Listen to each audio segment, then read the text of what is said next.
Hey everyone, what's up? Welcome to GameFace, episode 373 on Sifted Games at Sifted.net. I'm Shane Satterfield, and I'm here to kind of host the next couple hours of awesome video game discussion. Alongside me to do that is the one and only Matt Kyle. What's up, Matt? Oh, just trying to get my head around the Oscar nominations. Yeah.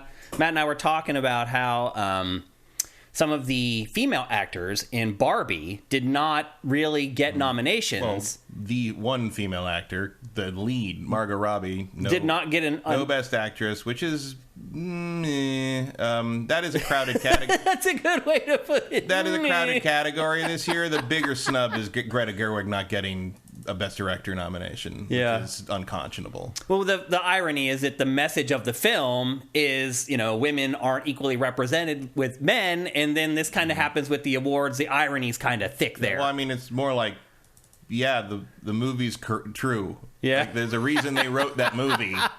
They live in that industry, and they're, but hey, the one guy in the whole cast, lead, the one major guy in the cast did get Best Supporting nomination. So hey, diversity. Yeah. Also, like, I mean, America Ferrera is not like she was bad. No one was bad in that movie. Yeah. But if you're going to go supporting actress for that movie, I would definitely give it to Kate McKinnon. Yeah. Like, absolutely. Weird Barbie was the breakout of that film. Yeah. I don't know what.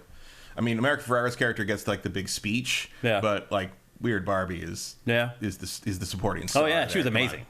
Not surprising, I would add. No. Also, they cast her perfectly. Godzilla -1 should have gotten a Best Picture nomination. If that's not in your top 10 for the year, we're not going to get along. Yeah. Certainly, it should have. I would put that in place of Maestro. Yeah. But as we all know, the Academy has a weird hard-on for, auteur white guy obsessed with a musician made a biopic stuff. I mean, we are talking about the body that gave Best Editing to Bohemian Rhapsody, one of the worst edited films. Yeah, you're right. It is horribly edited. Entire life. So Hilarious. what are you going to do? Yeah. But it did get a nomination for visual effects, which is pretty great. Yeah. First Godzilla movie to ever get nominated for an Oscar for anything.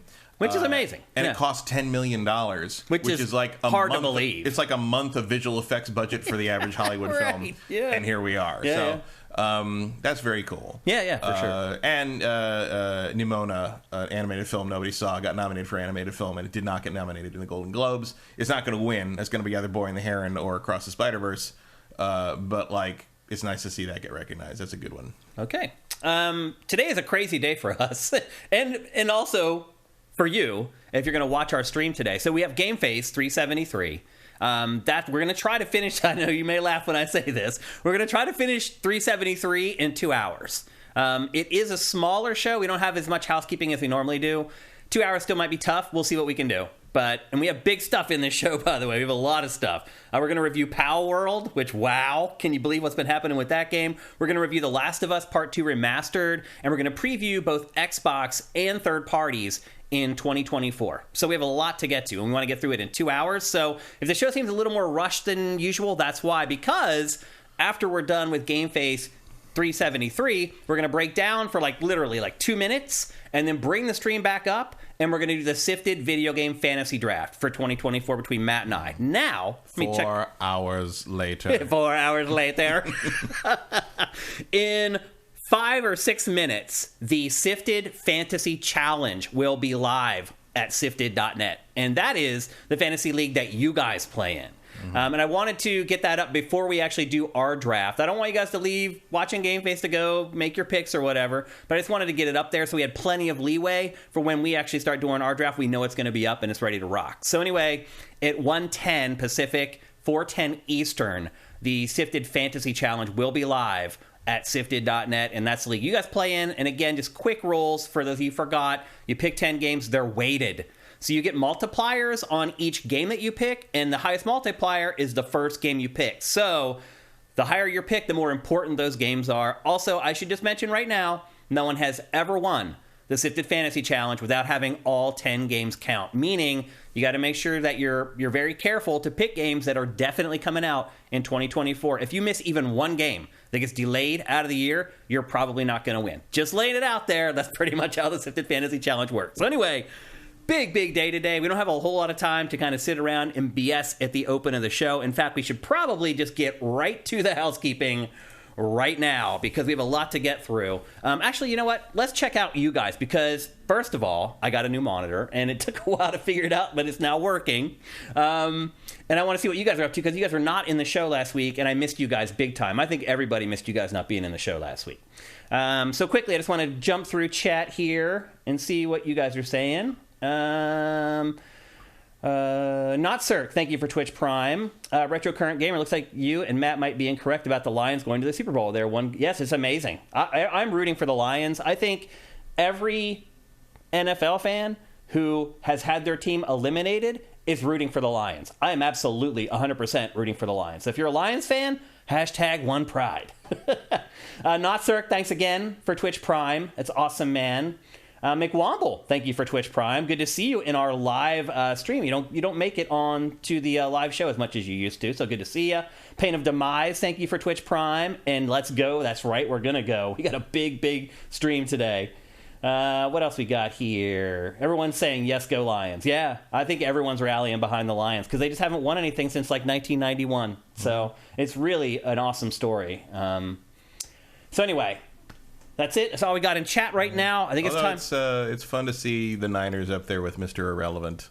With Brock Purdy. Yeah, it's just like especially if the Lions make it. It's like you go back to the beginning of the season, tell people who's in the Super Bowl. And they're like, what?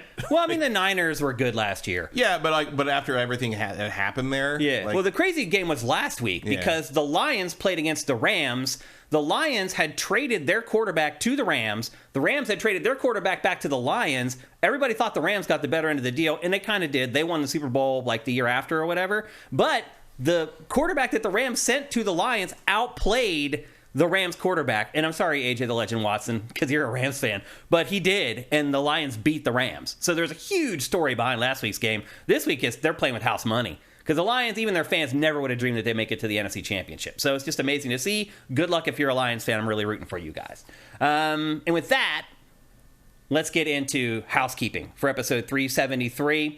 We're going to start out with talking about a game that the review embargo lifted for today. Did you get a chance to check out any of the reviews for it, Matt? No. And it's not in today's show, unfortunately. We'll be talking about it in next week's show. But that game is Like a Dragon Infinite Wealth.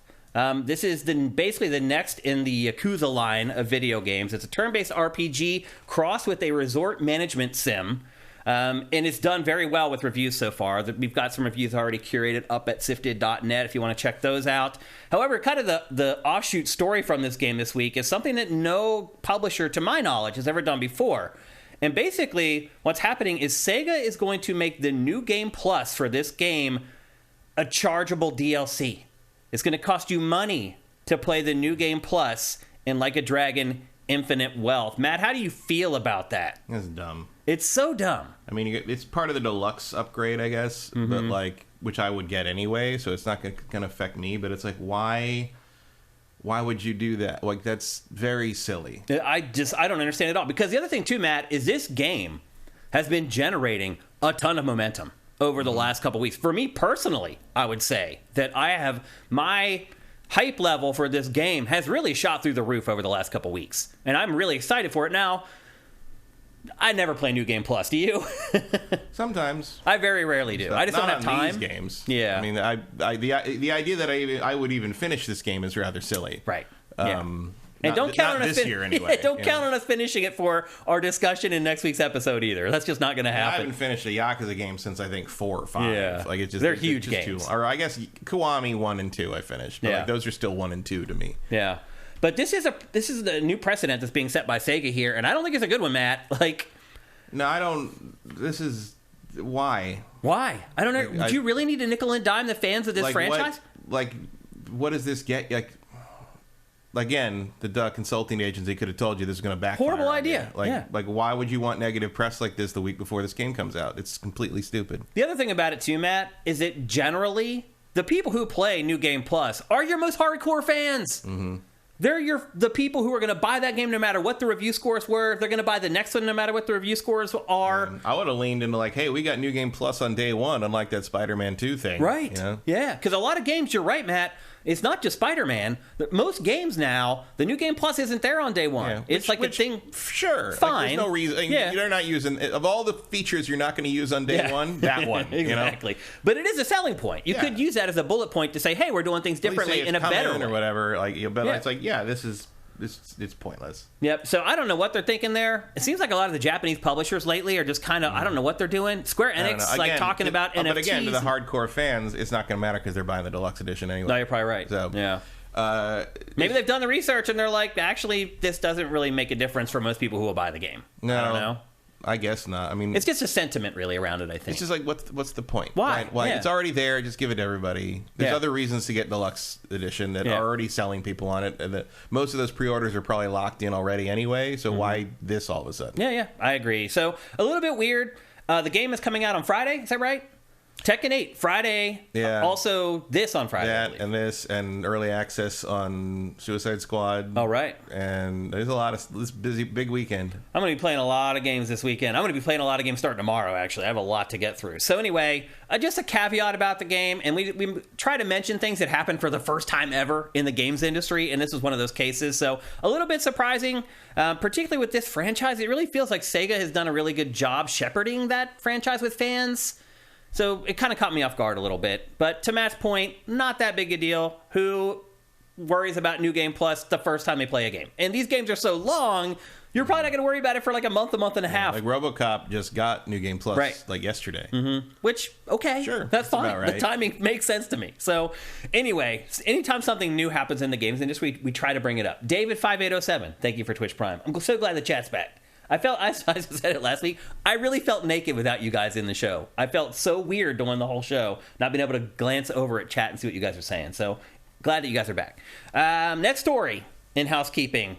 We got the first look at WWE 2K24. We never cover wrestling games, and this is probably the only time we'll talk about this game on GameFace. I'm sorry if some of you guys are into these games, but it's just got to the point where I go to play them, and I play them for like 2 hours, and I just can't stand them anymore. So I am not, you don't want me reviewing the WWE games, because I also am completely unforgiving on the bugs and the mechanic problems that they always have.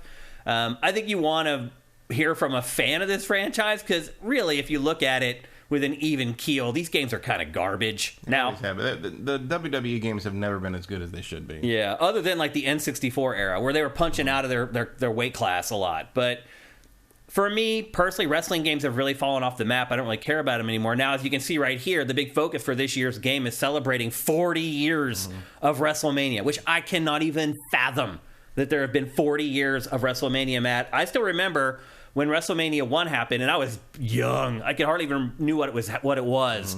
But my dad, we had a satellite dish. And when you first got satellite dishes back in the day, you got every channel in the world for free once you paid for your dish. And we got every pay-per-view for free. And so we had all the WrestleManias. The first, I think, 4 WrestleManias before they figured out how to scramble the pay-per-view stuff on satellite dishes. And we had like parties at my dad's house, and people would come over and watch WrestleMania. I can't believe that was 40 years ago now. It blows my mind. Well, I mean, I know how old I was, because 40 I was 7. Yeah, simple math. Yeah, I don't remember. I think the first one don't think I saw the whole thing. I think I saw like highlights of them when they were like promoting WrestleMania 3. Yeah, they would run WrestleMania 1 and 2 kind of like as part of the WWF like show that week. Yeah, so I think I saw which was the WWF back then, by the way. The pandas were brutal. Yeah, before the World Wildlife Federation got pissed. And the before they decided, oh no, there is a possibility you might confuse us with this humanitarian organization. Yeah, my God, it's Diane Fossey with a folding chair. But like, that's Jane Goodall's entrance music. Fuck God! I knew she was coming next. Freaking great. The Crocodile Hunter. The Crocodile Hunter. The Crocodile Hunter. Those pandas strong. Yeah. But like, I remember the match between watching the match between Hulk Hogan and it was Randy Savage and King Kong Bundy. No, that was a good one too. For the affections of Miss Elizabeth. Right. Yeah. And and I remember the first time I didn't understand. My mom had to tell me it wasn't real. That it was. I think it was the same WrestleMania. It was around the same time. It was the one where, because I don't remember which one WrestleMania it was, but it was where somebody hit Ricky the Dragon Steamboat with the bell, right? Yeah. And swallowed his tongue and couldn't breathe. And I was like worried. I was like 8. I was like worried about it. And she's like, he's fine. They're acting. It's not real. I'm like, oh, okay. Well, I found out in like the wrestling magazines at my local newsstand, but I would like read the really trashy wrestling magazines that covered like the little Texas leagues and stuff, because that's where like Abdullah the Butcher was, and he would cut himself every match, and so all the photos were of all this blood all over the mat and all over the matches. Like the WWF back then was really like the pasteurized version of professional wrestling. Yeah. It was a smaller league. That was McMahon's genius, right? He realized it could be a nationally broadcast. No, you're right. Yep. So anyway, Matt and I, we don't care about wrestling anymore, but if you guys do, or you might, we wanted to bring up the WWE 2K24 is coming. It's launching like March 26th or something. Yeah. The problem with that, or beginning of that trailer, is like, I don't know who any of those people are. Like, it's right. like, I don't either. Completely different. It's like, other than the class, it's like when the new G.I. Joe comic comes out, and I'm like, I don't know who these people are. Yeah. Like, who are you? They all these new characters. Okay. Yeah. Although I did learn this week, I didn't know this because I'm not super plugged into the G.I. Joe fandom. I didn't know that one of the fandom nicknames for Cobra Commander is Coco. No, I didn't know that either. Like the little robots that deliver food in L.A. Coco. Do you guys have Cocos? They're these little like robots on wheels that deliver food in L.A. You see them all over the sidewalks here. They're cute. Yeah. They're these little cube-shaped like robots on wheels that have a little like thing that flows behind them. And I guess they just show up at the restaurant. The restaurant loads it up. It locks. And I just wonder why the homeless people don't attack these things and steal the stuff out of it. Because you can't get into them. I guess not. They're very secure. It's funny. So anyway. And there's cameras everywhere. They're gonna, No, there's probably one on Coco, actually. Yeah. Yeah. The cameras all over. Like they're protected. It's pretty cool. You see them rolling down the sidewalks here in LA when you're driving by. You're like, oh, Coco. They're cute little things. So anyway, WWE 2K24 is coming very soon, in just about a month and a half. Next up, so we're going to talk about the Xbox Developer Direct, obviously. How in the world is how much you want to bet in GTA 6? Robbing like little Coco alikes is going to be one of the activities in the I'm sure one of the general open world activities. I'm sure it should be. If it's not, Rockstar's slipping. Yeah, you're missing an opportunity there. Yeah. Yep. So anyway, we're going to talk about the Developer Direct. We're actually going to preview Xbox in 2024, and then therefore we will also talk about the Developer Direct. However, one of the cooler things that came out of that Direct is that sharp-eyed fans managed to find a tease for a new Quake game hidden inside the video.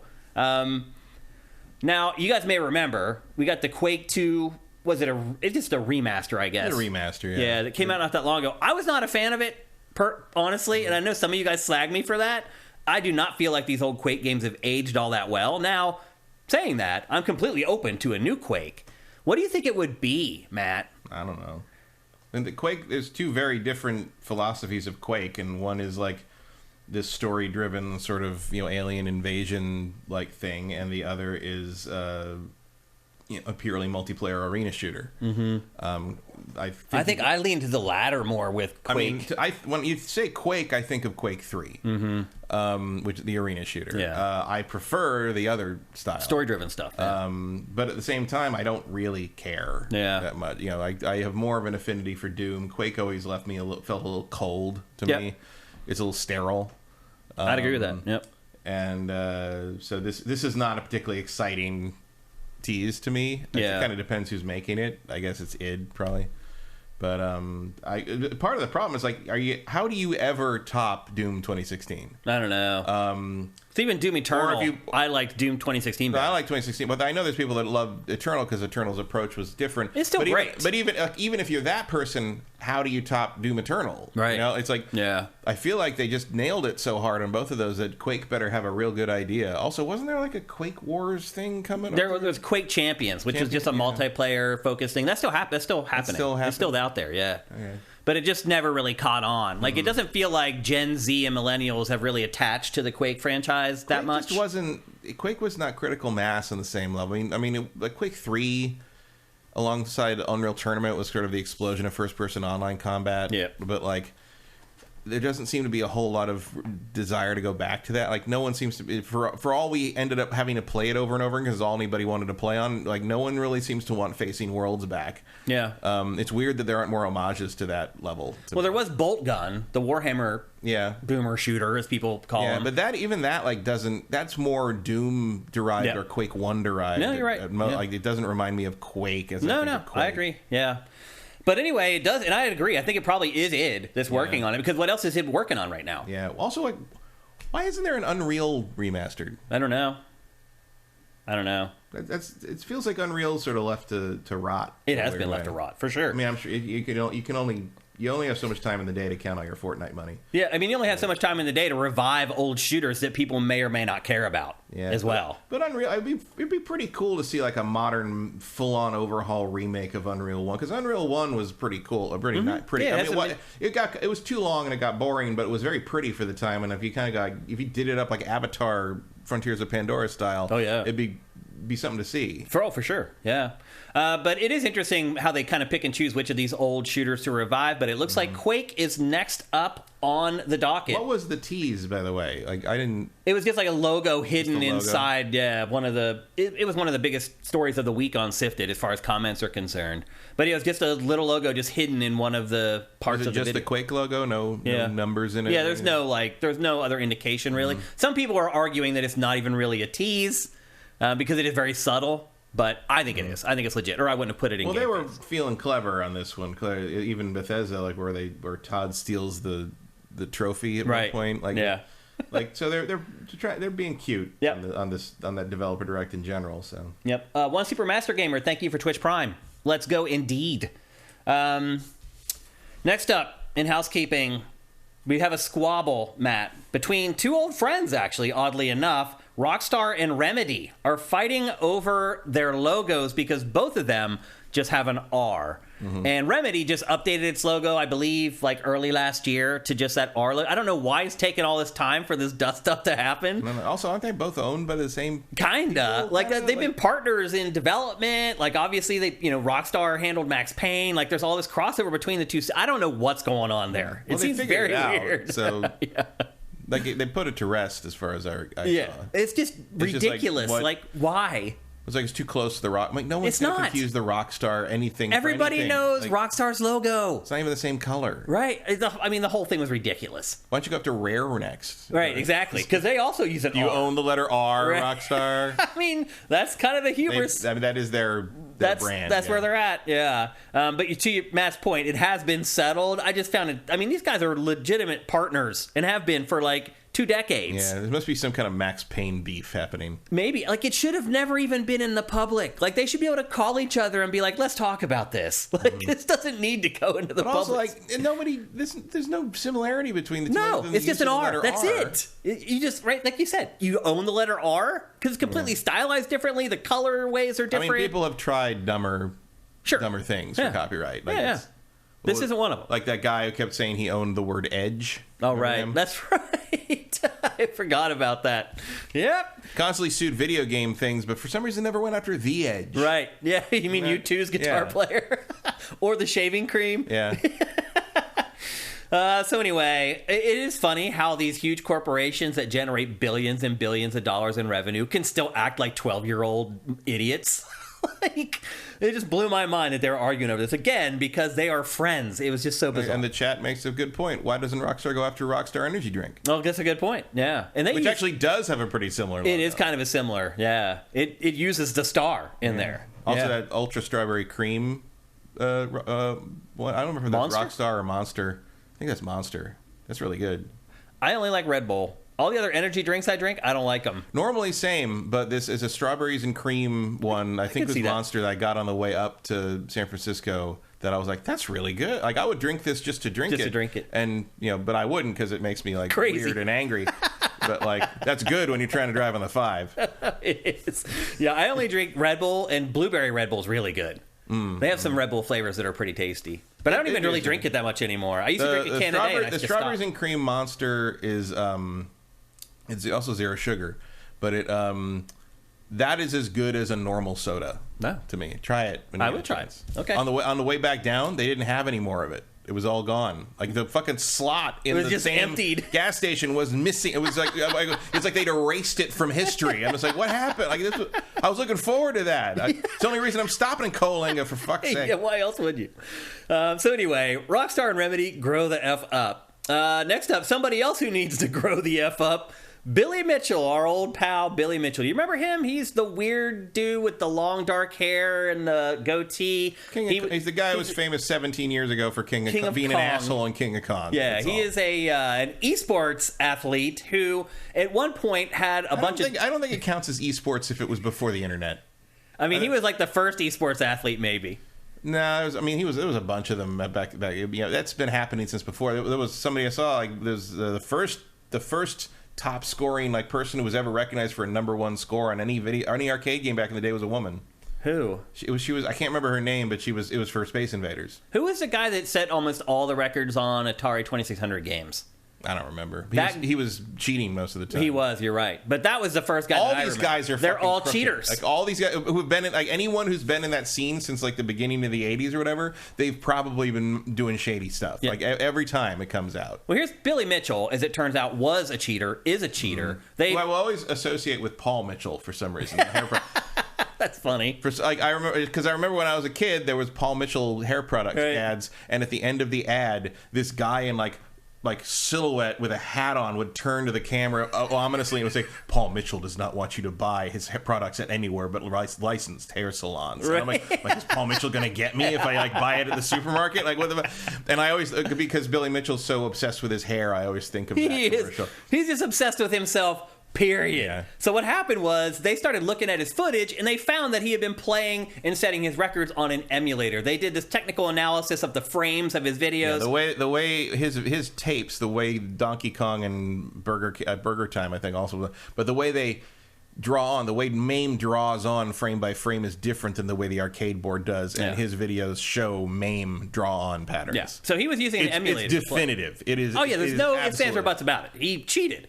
And there are records, and is a way to still qualify for records if you're using MAME, but you have to say that's what you're doing. You have to say that's what you're doing. But the Donkey Kong records, the prestige records, are set on arcade boards. And so he was stripped of all these records that he thought he had, and he has never gotten over it. No. How long ago was that? That was like 8 years ago? A lot of years ago. He has been fighting tooth and nail to try to get his stupid-ass records reinstated all this time. Hey, bro, why don't you just play the game again? Yeah. The problem you're that with good.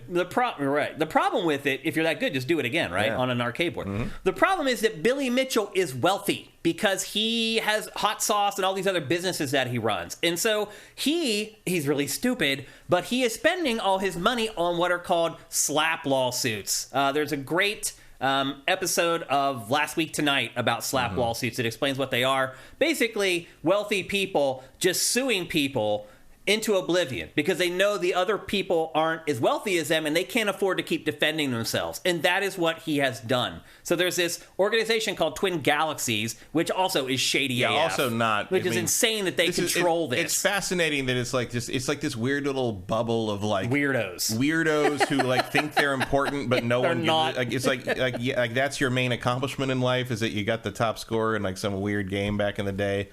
Congratulations, you're the king of Puyan. Or king of Dragster for Atari 2600. It's funny. But even that was not real. That was that was also faked. They went in the fucking code and figured out it was impossible to get this at the time that they were setting. Yeah.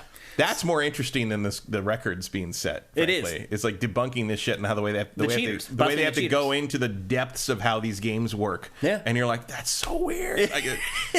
So you basically had to jerry rig everything on those because the system they everything cared was so that weak. Much. Well, no, I meant just to get the old games to work because you were dealing with such limited memory and power. Yeah. That's interesting to me. Way more interesting than the fact that someone cheated to get a dragster time. Yeah.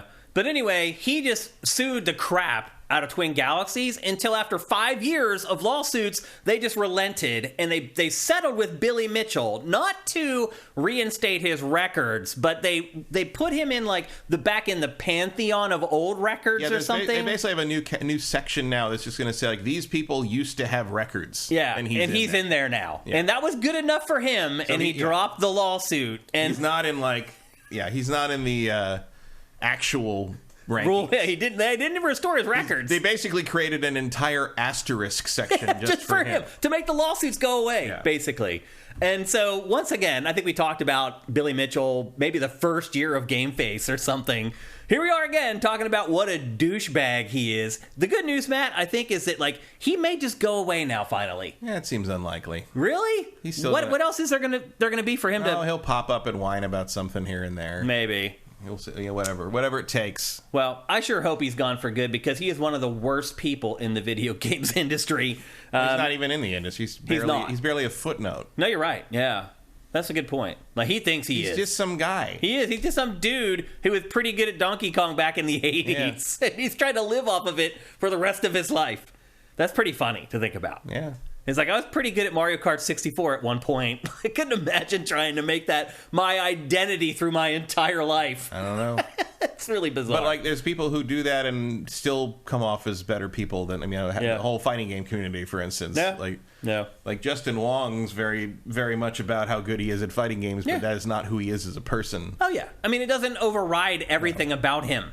It doesn't make him a douchebag like Billy Mitchell. So, anyway, au revoir, Billy Mitchell. Can't say I'll miss you. Next up, Ubisoft has decided it doesn't really like to release games anymore. We only get, 1 or 2 Ubisoft games a year at this point? Yeah, I mean, we're about to get the second one maybe in like a 2-month span. Which is insane for Ubisoft at this happen point. Anymore. Yep. Well, one of its executives, they just relaunched their subscription service called Ubisoft Plus. And you know the highest tier of that is $18 a month, Matt? Wow. $18 a month. For their back catalog of games. And one of their executives... You can play that in like a month. Why would you subscribe every month? Well, I mean, all the Assassin's Creed you couldn't play in a month, but... You could if you were dedicated. You're really dedicated. If you didn't sleep for a month. Speedrunners can do it. Maybe, yeah. But anyway, they changed Ubisoft Plus for like the 5th time. They've changed that service so many times, they can't even keep up with how it works anymore. But when they changed it again, just like a couple weeks ago, one of the executives who was behind the whole change basically said that that it's doing very well, which I was shocked by. First of all, he's like, it's doing very well. I couldn't believe that, and I do wonder if he was telling the truth. But the other thing he said is that for services like Ubisoft Plus and other services that are similar, to really thrive, players are going to have to get over the idea of owning their own games. Mm-hmm. And so that set off a firestorm. I mean, it's kind of surprising, honestly, that people got so upset about it because most people don't buy physical games anymore. But for whatever reason, the people who are left, like me, I still buy physical, got really angry over this. No, that's not that. It's not physical games. It's buying games. Yeah, I own all my digital games. Yeah, right. You're right. That's an important point. But this guy seems... I think this guy is just in his executive bubble and doesn't... Well, Game Pass, you don't own the games. I don't think he's even talking about that. I think he's talking about games as a service. I think because you don't own you will never own a game as a service because if the network goes away, the game's done. Yeah. Right. You don't own Rainbow Six Siege. Well, this was actually in reference to Prince of Persia: The Lost Crown because they're asking him like, how has the adoption been with your new Prince of Persia game? And he basically was like, without saying it, he's saying it's not great. And because people are playing it on the and he's explaining why is because he thinks that people are still attached to owning their games and they won't technically own them if they play them on Ubisoft Plus. And Game Pass, same way. You don't own the games there. You pay your fee and you get to play them. But it's like, you don't own most of the movies you watch. You don't own... not anymore. You didn't own any of the arcade games you played. Like, it's true. You pay a fee to play the thing and you're done with the thing and that's it. You know? The desperate need for ownership over everything you touch in the video game space is extremely weird. And I think Game Pass it was smart to realize that doesn't need to be that way. Yeah. As long as you get to install it locally... you're fine. And Ubisoft, no latency issues. fact that Ubisoft has its own service like that is still weird to me because I don't feel like they have enough output to justify especially that now. Kind of thing. It's crazy. I mean, they've been doing. I mean, you've got a game release every month since December. Yeah, assuming Skull and Bones after a completely barren year last year. Yeah, but maybe they'll turn it around going forward. But it's even like EA Play doesn't make a lot of sense to me in that regard either. The fact that EA Play folded itself into the Game Pass thing makes a lot more sense. Well, it does have sports games, which... Yeah, I also don't understand why Ubisoft stuff seems to only come out on Epic Game Store now. Mm-hmm. They probably signed a deal with them. I guess, but...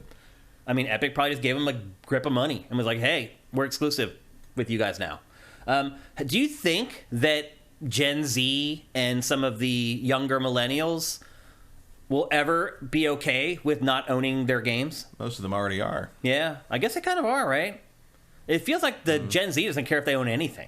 No, I mean, it's going to be a while before any of those you're not, when you're young, you don't think about that. You don't think about preservation, or maybe one day you'll want to go back and play that game you just finished playing because you remember it fondly now. Yeah, and that'll come around in certain segments of the fandom as time goes on. Vincent reminds us they've actually released 4 games in the last 4 months, which is insane for Ubisoft in 2023 and 2024. So, yeah, I just don't think it really matters. Like, this guy is not going to control how video games are released and purchased and played, so who cares what this guy said? Well, I did talk to a couple nephews over the holidays, and they were saying that, like, owning stuff is kind of annoying. Yeah, because you got to find a place to put it. That's why I'm digital now, is because I don't want to buy any more fucking shelves. Yeah, because I bought Tears of the Kingdom, a box copy, for one of my nephews, and he kind of looked at it and was like, I could tell he was like, I'm not so into that. I'm going to carry that around with me. And I was like, you didn't get the new Zelda, did you? And he's like, no, but he's like, this is like a real game. And that's how he described it. And I was like, what do you mean a real game? He's like, a game. And he like shook it like I can hold it, basically. And I was like, I get it. Because he has a Switch. It's loaded with games, but he has like 3 physical games total. And he's 9. So I do think... 5 games. Mirage. Oh, wow. Wow. That's amazing. Ubisoft's back on the train. Well, I don't know. We didn't even notice. Well, what happens after Skull and Bones?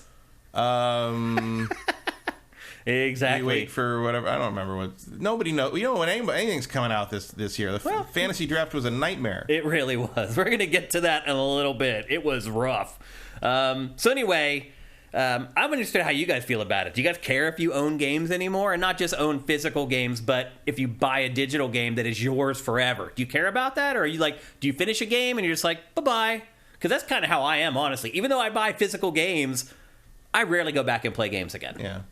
I just don't. I just don't have the time. I know. I have over 1,000 physical games. They're on shelves in my office everywhere. A bunch of them I didn't even pay for. They were review copies or whatever. And I know 90% of those games are going to sit on that shelf until I die, or until you do something with them. Yeah. But it's like I think about that all the time, because like right at eye level as I turn around from my desk, the thing that the game that is kind of right in my eye line as I turn that way is Golden Axe Beast Rider. Just happens to be where the alphabetical thing falls. And I look sometimes like, am I ever going to play? Like, the only reason I would ever play that game again is because I turn and look at it. I'm like, I'm going to play you again, so I don't have to like think about this every time I look at you. It's that. Yeah. Let's look at chat here. How many copies of the Yakuza games do I have? Like 3 I each? have... Digital copies on 4 different platforms, physical copies, all the PlayStation versions. Am I ever going to use any of those? Matt, I have Madden from like 1999 until today. And those games are worth like 50 cents. I went to the game store, the independent like little brick bunker game store I used to work at in the 90s when I was up in San Francisco. And they still have a stack of copies of Madden 64 that I am sure are the ones that were there when I was there in 1998. Like, I am 100% certain there was like 4 of them. And I'm like, those have been here for a quarter of a century. Yep. I'm sure of it. Andy T. Monahan, this was also a story on Sifted this week, reminds us that Game, which is like the UK's GameStop, is no longer accepting trade-ins for games at all. At all. I remember Game. Beginning that's where I got the sequel to Hotel Dusk. Yep. Okay, Silk Snake says, I'll switch when digital is cheaper than physical. Because that's the crazy part. In Canada and some places in Europe, buying a digital version of a game is more expensive than buying the physical version, which is just bonkers. It should be cheaper. There's a lot of weird laws and rules and agreements that that the retailers refuse to lose that revenue because they think, Walmart did that here. They're like, we can't sell the digital games for cheaper because then why would anyone buy them from us? Yeah. And look, the day will come when digital sales are so strong and retail and physical brick and mortar sales are so weak that the publishers are just going to be like, fine, fuck it, or we'll pay what we pay, and they don't need to lower the price because people buy them at that price anyway. Yeah. But if you really want to, that would have to be a time when, basically the publishers decide they want to phase out physical publication. Yeah. That means I think that's going to be a while. That may happen. It may happen eventually. Cinetyke says, as a Steam customer for 15 plus years, do I own the games? Yes. You do. You, in fact, do own those games. That's the thing about this argument. It's like no one on PC gives a shit about this argument. They've been dealing with this for forever. That's been that way since 2004. Physical... I don't remember the last physical PC game I got. Maybe probably the Witcher 3 special edition thing. Congrim1 says, if it's digital only, I tend to refuse purchasing for most games, especially day one. I can't help but notice that the fucking PC market hasn't collapsed in on itself, and nobody claims they don't own PC games, and PC games haven't disappeared and stopped existing, and nobody's taken your PC games away from you, and magically suddenly you can never install a Steam purchase again. No, that doesn't happen. It never happens. Mr. Starwalker, I buy physical games. I care about it. Kevin Rafa, I'm starting to buy more digital games, but it all depends on where the game is cheaper. C-Note 51, I don't care anymore. Too Quick Capri, I will buy less games if they go all digital. Okay. Userfriendly.exe, 7.7K are watching Pokemon play Palworld. Okay, I don't know why you dropped that in there. AJ, the Legend Watson, says, I want physical and I rarely go back, but this is how I've been conditioned. I hope one day my grandkids enjoy them. Okay. They won't. There'll be something way better to play then. Movies, like DVDs of movies and stuff, maybe, but the thing is, old games are not interesting to kids. Erebus Jones says very specific here. 98.5% of all physical games are basically worthless now with no real resale value and just take up space. No, that's not true at all, man. I mean, that's true of opened ones. Go on eBay. You can sell your games on there. Yeah, but they're basically, is it worth it to go through? Your average PlayStation 2 opened PlayStation 2 game is worth $20 to $30, which is pretty good for a 20-year-old video game. But is it worth going through the hassle of getting that shipped to somebody through all the eBay fees and the PayPal fee? GameCube no, not games, really. GameCube games are worth tons of money, man. N64 games are worth a ton of money. Specific ones, and you mostly sealed ones. You get a good price for almost any sealed GameCube game, no matter how common it was. But an open copy of I'm trying to think of a dumb... I don't actually have a lot of generic, shovelware. All my GameCube games are the games you can only get on GameCube. Well, the funny part is some of the shovelware are the ones that are worth the most money. Because some of those are not... They didn't make very many. But I mean, stuff that was multi-platform that, everybody has on all three systems, but I just don't have it. Colin McRae Rally, right? Stuff like that. Sleeping Turtle 3, thank you for Twitch Prime. But are you always going to be able to get a good price in Eternal Darkness? Yeah, until they make it available somewhere else. Yeah. There's too many comments to get to here. But wow, you guys are passionate about this. Look, man, I ask you guys for comments all the time, and we never get this many. Yeah. Also, older physical PC games are more of a problem because they don't work anymore. The installers don't load up anymore. Yeah. It's funny. I was at a party this weekend, and I ran into a guy who was an artist on the Matrix Path of Neo. He worked at Shiny for several years. And I told him the story of how Dave Perry specifically got me this giant stack of Enter the Matrixes at the end of E3 so I could take them back on the plane with us to review them, and then we gave it a 2 out of 5. And he was apparently very upset by that. Not angry, but just sort of hurt. Because he went the extra mile. Right. And thinking they'll be oh, this guy's awesome, and maybe give his game no, we just review the games for what they are, buddy. Should have gone the extra mile from the game when you're making it. Real editorial has shattered many friendships, Matt. Let me tell you. Oh yeah, but I learned. So I was thinking about it because I told him I just went and got a couple of, I think during the lockdown, I went and I got on eBay. I got a physical copy of Path of Neo because I wanted to play it again, and my Xbox wasn't loading my Xbox version for some reason. Yeah. So I got a physical copy of the PC version, and getting that thing to work to install, I had to Google. It just would not load because it was not Windows. Right. XP. I don't know how you got it to play.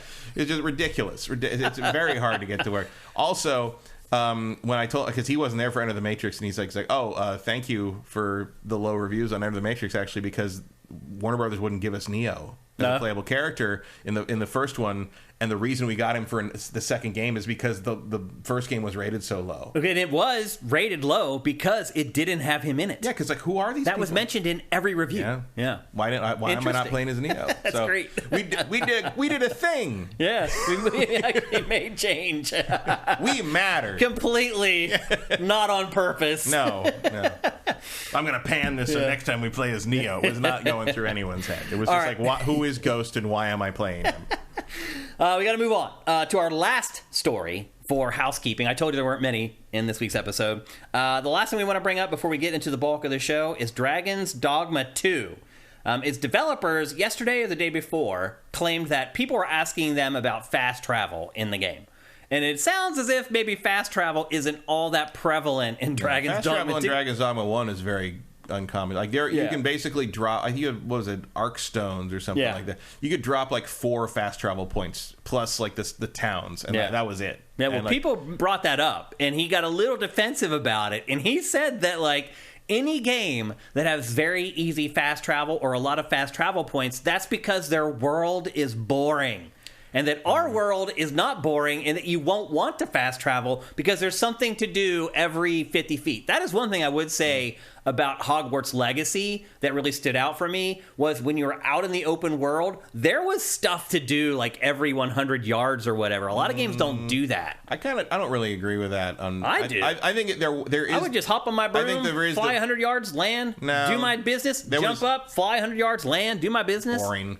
Well, you're never going to give that game a fair shake. No, I gave it a plenty fair shake. I just don't think it's as good as you do. And also, I think that's true the first time you go through the areas there, and then the second time I never felt, I'm not going to fight these fucking spiders again. Like, like there is something to do, but most of it's just repetitive nonsense after you've done it the first time, or unless you're trying to grind for a quest or whatever. I mean, it's pretty much impossible to make an open world. I'm also not saying that like Dragon's Dogma 2 is going to have anything more than that, because that's more or less what Dragon's Dogma 1 was. It was like, okay, do you want to fight these same monsters again? Because that's what's going to respawn in that fucking mountain path on the way to the next thing.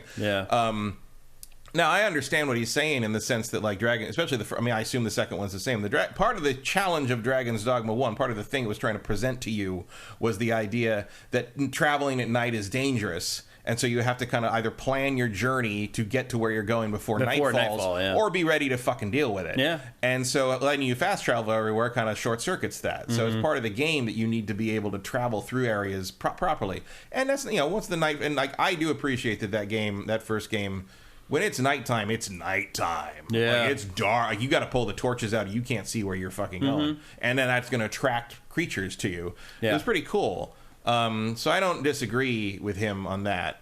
And like it gave you a lot of freedom to place the stones where you wanted them to be, where you wanted to be able to fast travel to. So you could create a really efficient network to the main places you wanted to go. I never had an issue with the fast travel in that. It was just enough that it didn't get annoying. I don't think there's ever going to be an open world game that fills up the open world with relevant crap 100%. It's just impossible. No, I mean, it would take you like 20 years to make that game. I mean, you could. I mean, again, like make it a small open world. There's no real empty sections of Dragon's Dogma 1 or Hogwarts Legacy or The Witcher 3, but once you've done whatever's in that space, you don't really have a reason to go back to do it again. Well, like, a lot of times you just clear out like a manor or something, and it's just like it's a random fight, or it's a random location that has a treasure chest somewhere, and you open it, and now the only reason to do that again would be to fight the enemies again, and it's like, unless you're grinding for levels, why would you do that? What's the point? Yeah. So, and like, look, that's good enough. That's fine. Like, but yeah, you comes a point where you want to jump place to place. Dragon's Dogma 1 was fine, especially once the Dark Arisen update added, I think, another stone, or it gave you an extra 1 or 2 fast travel points to put down. Great, worked. Yeah, no problem. And like, gave you control over it. Like, where is the point you absolutely do not want to have to walk through again? You get to choose. I'm going to put a stone here. I'm never going to walk through this one fucking woods section again. Being able to choose the points adds mileage. Mitigates a lot of it. Makes a big difference. If you're most games, you can't choose. Well, if they're going to not give you a lot of fast travel points and you're stuck with just the ones they picked, that's brutal, annoying. Yeah. But they gave you like 3 or 4 ones you can just place down and create. I think they're doing the same thing with this one. Yeah, that's fine. But interesting perspective from a developer who's working on an open world game. I mean, it's a bold thing to say, but I don't think he's wrong. Yeah, like that is why I'm just saying I can't really think of an open world game where I don't fast travel because of that reason, and I doubt his will be a huge exception. But he's right. That's why you fast travel. Like, what's the point? Skyrim, why do you jump from place to place? You want to walk over the damn mountain again. Well, I don't want to walk, or sometimes I want to avoid, like, a difficult section of the world. Yeah. I mean, there's reasons. I mean, I do that all the time when I'm, Elden Ring, I found plenty of excuses to fast travel. No problem. But there are people who played Elden Ring who are like, I've never fast traveled because everything's so amazing. I was like, all right. Good for you, buddy. Glad you fought the same zombie soldier 4,000 times, but I got fucking things to do. Yep. So anyway, if you're primed for Dragon's Dogma 2, and that's coming pretty soon, just something to keep in mind, it's not going to be like your usual open world game where you can there's like a fast travel point every 300 yards. We're going to talk about a game here in a little bit where I was glad that there were fast travel points, by the way, Matt. So it is, I think, on a game-by-game basis, but a lot of it does depend on what you fill up that open space with, and we'll see if Dragon's Dogma 2 really is kind of this cut above a lot of the other open world games that are out there right now. The other thing in Dragon's Dogma 2 is you can avoid most of the enemies if you just run. That's true. Like you can get there. You just got to be careful. You got to know what you're walking into. Yeah. Basically. Yep.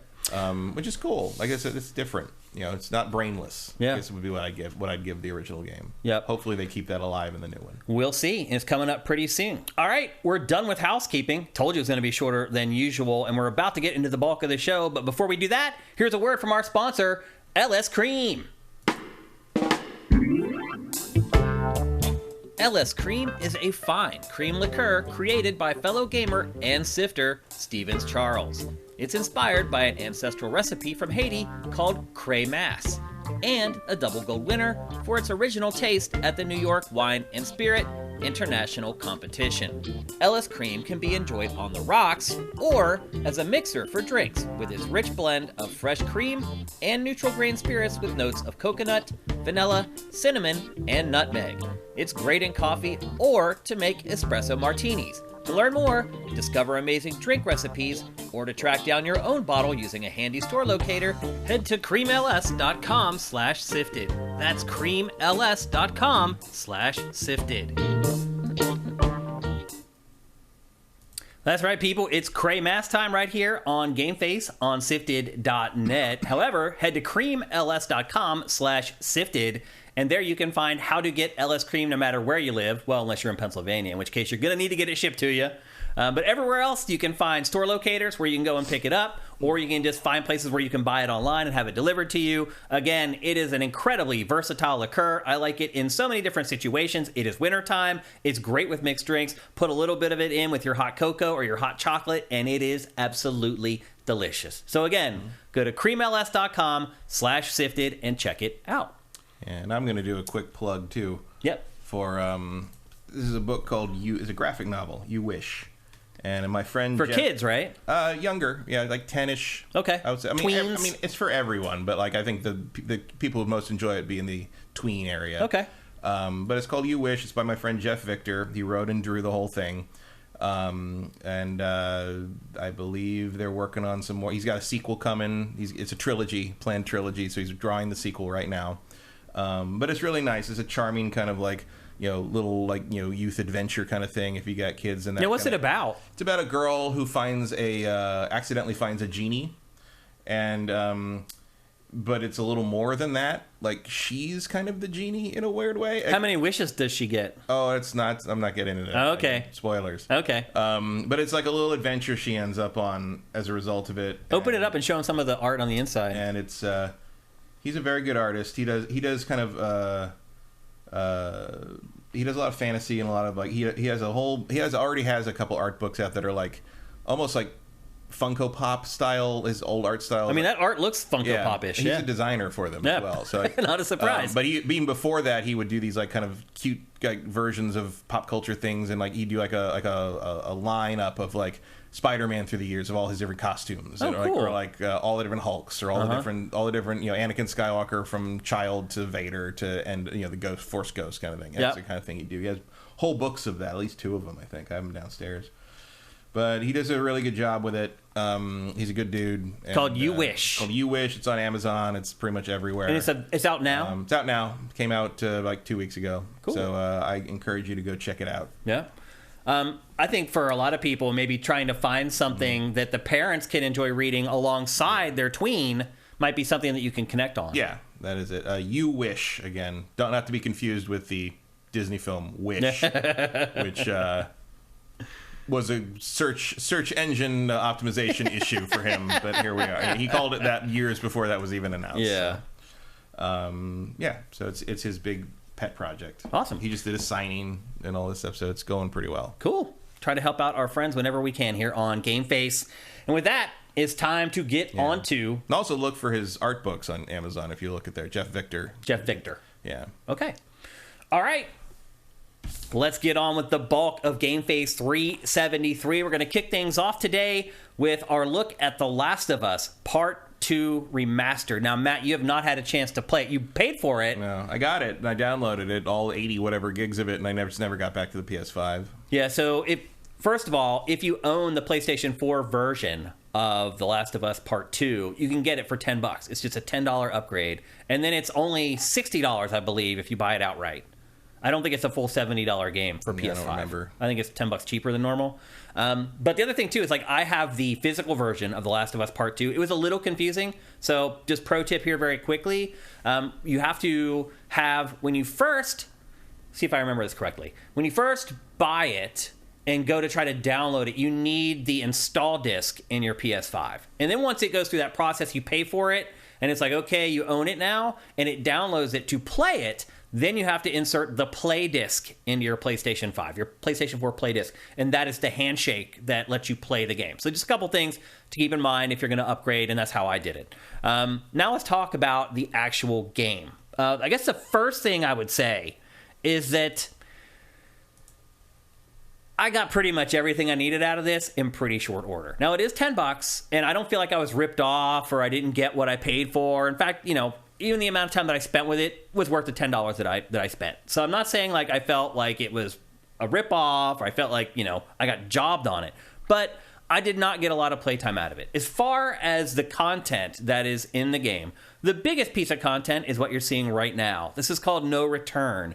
And it's basically just a horde mode that you play through. And you can see there that corkboard, you can kind of choose your path a little bit, like which way you want to go. However, each mission is randomly generated as far as like the placement of objects, power-ups, the types of enemies that are going to be in each one, where they are, how aggressive they are, how many there are in each wave. All that stuff is basically randomly generated by the game. So there's no you can't read a strategy guide to get through this. Like, you just have to get good at it. And the first thing I would say is that it is hard, man. It is hard as balls. The first 3 times, I died within like 20 or 30 seconds. I just first of all, it took me a while to remember the controls. I had completely forgotten because it does have kind of goofy controls if you compare it to other sort of third-person action games. So the first couple of rounds, I was just figuring out the controls again. And then the third one, I had figured them out and still got my ass kicked. Then I started figuring it out. Figuring out that the first thing you should do is try to go make sure you grab enough bullets or you get enough supplies. Because the other thing about this is it has all the other elements of The Last of Us Part 2 in it. So it has all the crafting, the live crafting in your menus, as far as crafting Molotov cocktails and other things that you want for your inventory. And I did eventually get good enough at it that I started winning and finishing rounds. And how it works is after you finish a round, tons of stuff unlocks. New modes will unlock, new playable characters will unlock. When you first start, you only have a choice between the 2 girls, and then as you play and complete, then all the other characters start to unlock. And it really does run the gamut. I think there's 13 or 14 different characters from the game that you can ultimately unlock. And you also, in between each mission, you go back to that room that has the cork board, and there's also a gunsmith table there. And if you complete a mission, you go back to that corkboard room, there's always a case on the floor. And you open that case, and it gives you a bunch of stuff for completing the prior mission. And once you do that, you have enough parts to then go and upgrade your gun. And usually you'll only upgrade one thing. If you have the pistol, you're okay, I'm gonna upgrade the reload speed. And then you go and you play the next one with that upgraded gun. But you die once, it's all over. Everything gets wiped out, and you got to start all over again. And again, while the maps are the same, everything else is different. So I ended up playing on this map 4 different times, but every time the enemies that were in the map were different, how aggressive they are was different, whether it was infected or humans was different. Sometimes you spawn and all the enemies are infected instead of the humans. So it really keeps you on your toes. The enemies are very aggressive. They come looking for you. You don't have to look for them. They'll come and find you. However, as you just saw in this clip, they're still not the smartest bunch. you can hide around an object and just kind of creep up behind them and execute them. And that's when I started doing that. That's when I started making it through the missions. And I would just argue, like, try to use your gun as little as possible in these. You can use it, and I have wiped out waves before with just using my gun. But the thing is, you use your gun, everybody else comes running. And so you can't take them on one at a time. And as you know, if you played the campaign of The Last of Us Part 2, when you get into trouble is when there's like 3 or 4 of them around you. It gets hard to wrangle. So the key to this really is try to use stealth kills as much as you possibly can. Only pull out the gun when it's a last resort. When they see you or there's more than one, they start rushing you. One thing that I didn't like about this is that when I first started playing, I would start looking for the enemies with good guns. I was like, oh, that woman has a shotgun or that dude has a rifle. All I have is a pistol. So I would like seek them out and try to kill them. And finally, when I did, I found out you can't pick up their guns off the ground. You can pick up bullets from that was in their gun off the ground, but you can't pick up their rifle or their shotgun and just start using it. You have to earn it. Also, in the corkboard room, in between rounds, you can buy new weapons as well. So that's why they don't let you just pick them up, because it's all tied into the currency that you get when you win each round, et cetera, et cetera. I had fun with this. It is very hard. I saw somebody else in chat was like, it's really hard. Digital Reflexes is kicking my ass. And I'm playing on moderate. And it is still hard on moderate. It looks like everybody's agreeing that it's really hard. Yeah, looking in chat here. It's a hard the combat in the game. I mean, it's detailed and there's a lot you can do in it, but it is unforgiving, especially once you really put them up against, especially if you're trying to play it like Uncharted. That's, right. That's the trap, is never think you're powerful enough to take everything on, because you never are. I see some people saying in chat, too, that the controls are clunky. I think maybe you may say that if you didn't play the base game. I mean, I would probably say that now, having not played the base game in 3 years. Yeah, maybe a little bit. It's just different. Like yeah, you said, like you'll see here. For example, I'm hiding behind the wall. It let me stealth kill them through the wall. Did you see that? Mm-hmm. I just like skirted around the doorway and snatched them up. And again, that's why I say try to use stealth kills as much as possible in this, or melee kills, because they don't make as much noise at all as using a gun. Using a gun in this, they come running. Although you just saw there in that little section that I had 3 or 4 come at me, and I dealt with them. So you can, once you start to get good at it and you get used to it, you can start dealing with more than 1 or 2 guys coming after you. But it's still not easy. You have to land a couple crazy shots here and there with your guns and maybe get a little bit lucky here and there, but you can do it. So, as you can see, you also can heal yourself. You pick up bandages, and right out in the field, you just wrap it up and you can increase your health. It's all about managing all of that stuff, basically. Managing your bandages with how many bullets you have. It's a survival horror game in a lot of ways, in that you don't get very many bullets. When you kill someone who has a gun, you get 2. So you definitely have to make sure that you're using your ammo intelligently, and you're not just going all willy-nilly, just basically emptying your guns, because that's how you fail, basically. You can see I completed that one. And so sometimes a wave or a mission will be 3 waves, and there's 5 enemies in each wave. Sometimes, though, it's just 1 wave of 7 dudes. Again, it's all completely random. When I finally beat a mission, I was like, oh, God, I got to do this again. And then the next mission took me 20 seconds to beat. You just don't know how the algorithm is going to spit the stuff out in a lot of ways. So that's the bulk, really. And here you can see what you get when you finish a match. You get a bunch of points and a bunch of stuff that you can use in the corkboard room to upgrade your weapons or to upgrade you. And that's pretty much how it works. And I don't know, Matt, I played this for 40 minutes or so when it was all said and done. And it was already kind of done with it by the time that 40 minutes wrapped up. I've been playing Horde modes for a really long time.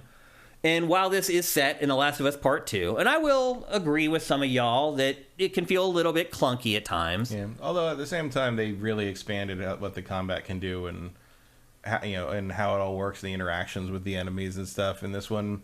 And it's nice to have a mode that just sort of highlights that without having to play through the campaign stuff. Yep. It's nice if you just want a little fix of being creative and how to shoot people's knees out, you can just go do that. Yeah, it's true. And I would say this too, it's a good combat training tool.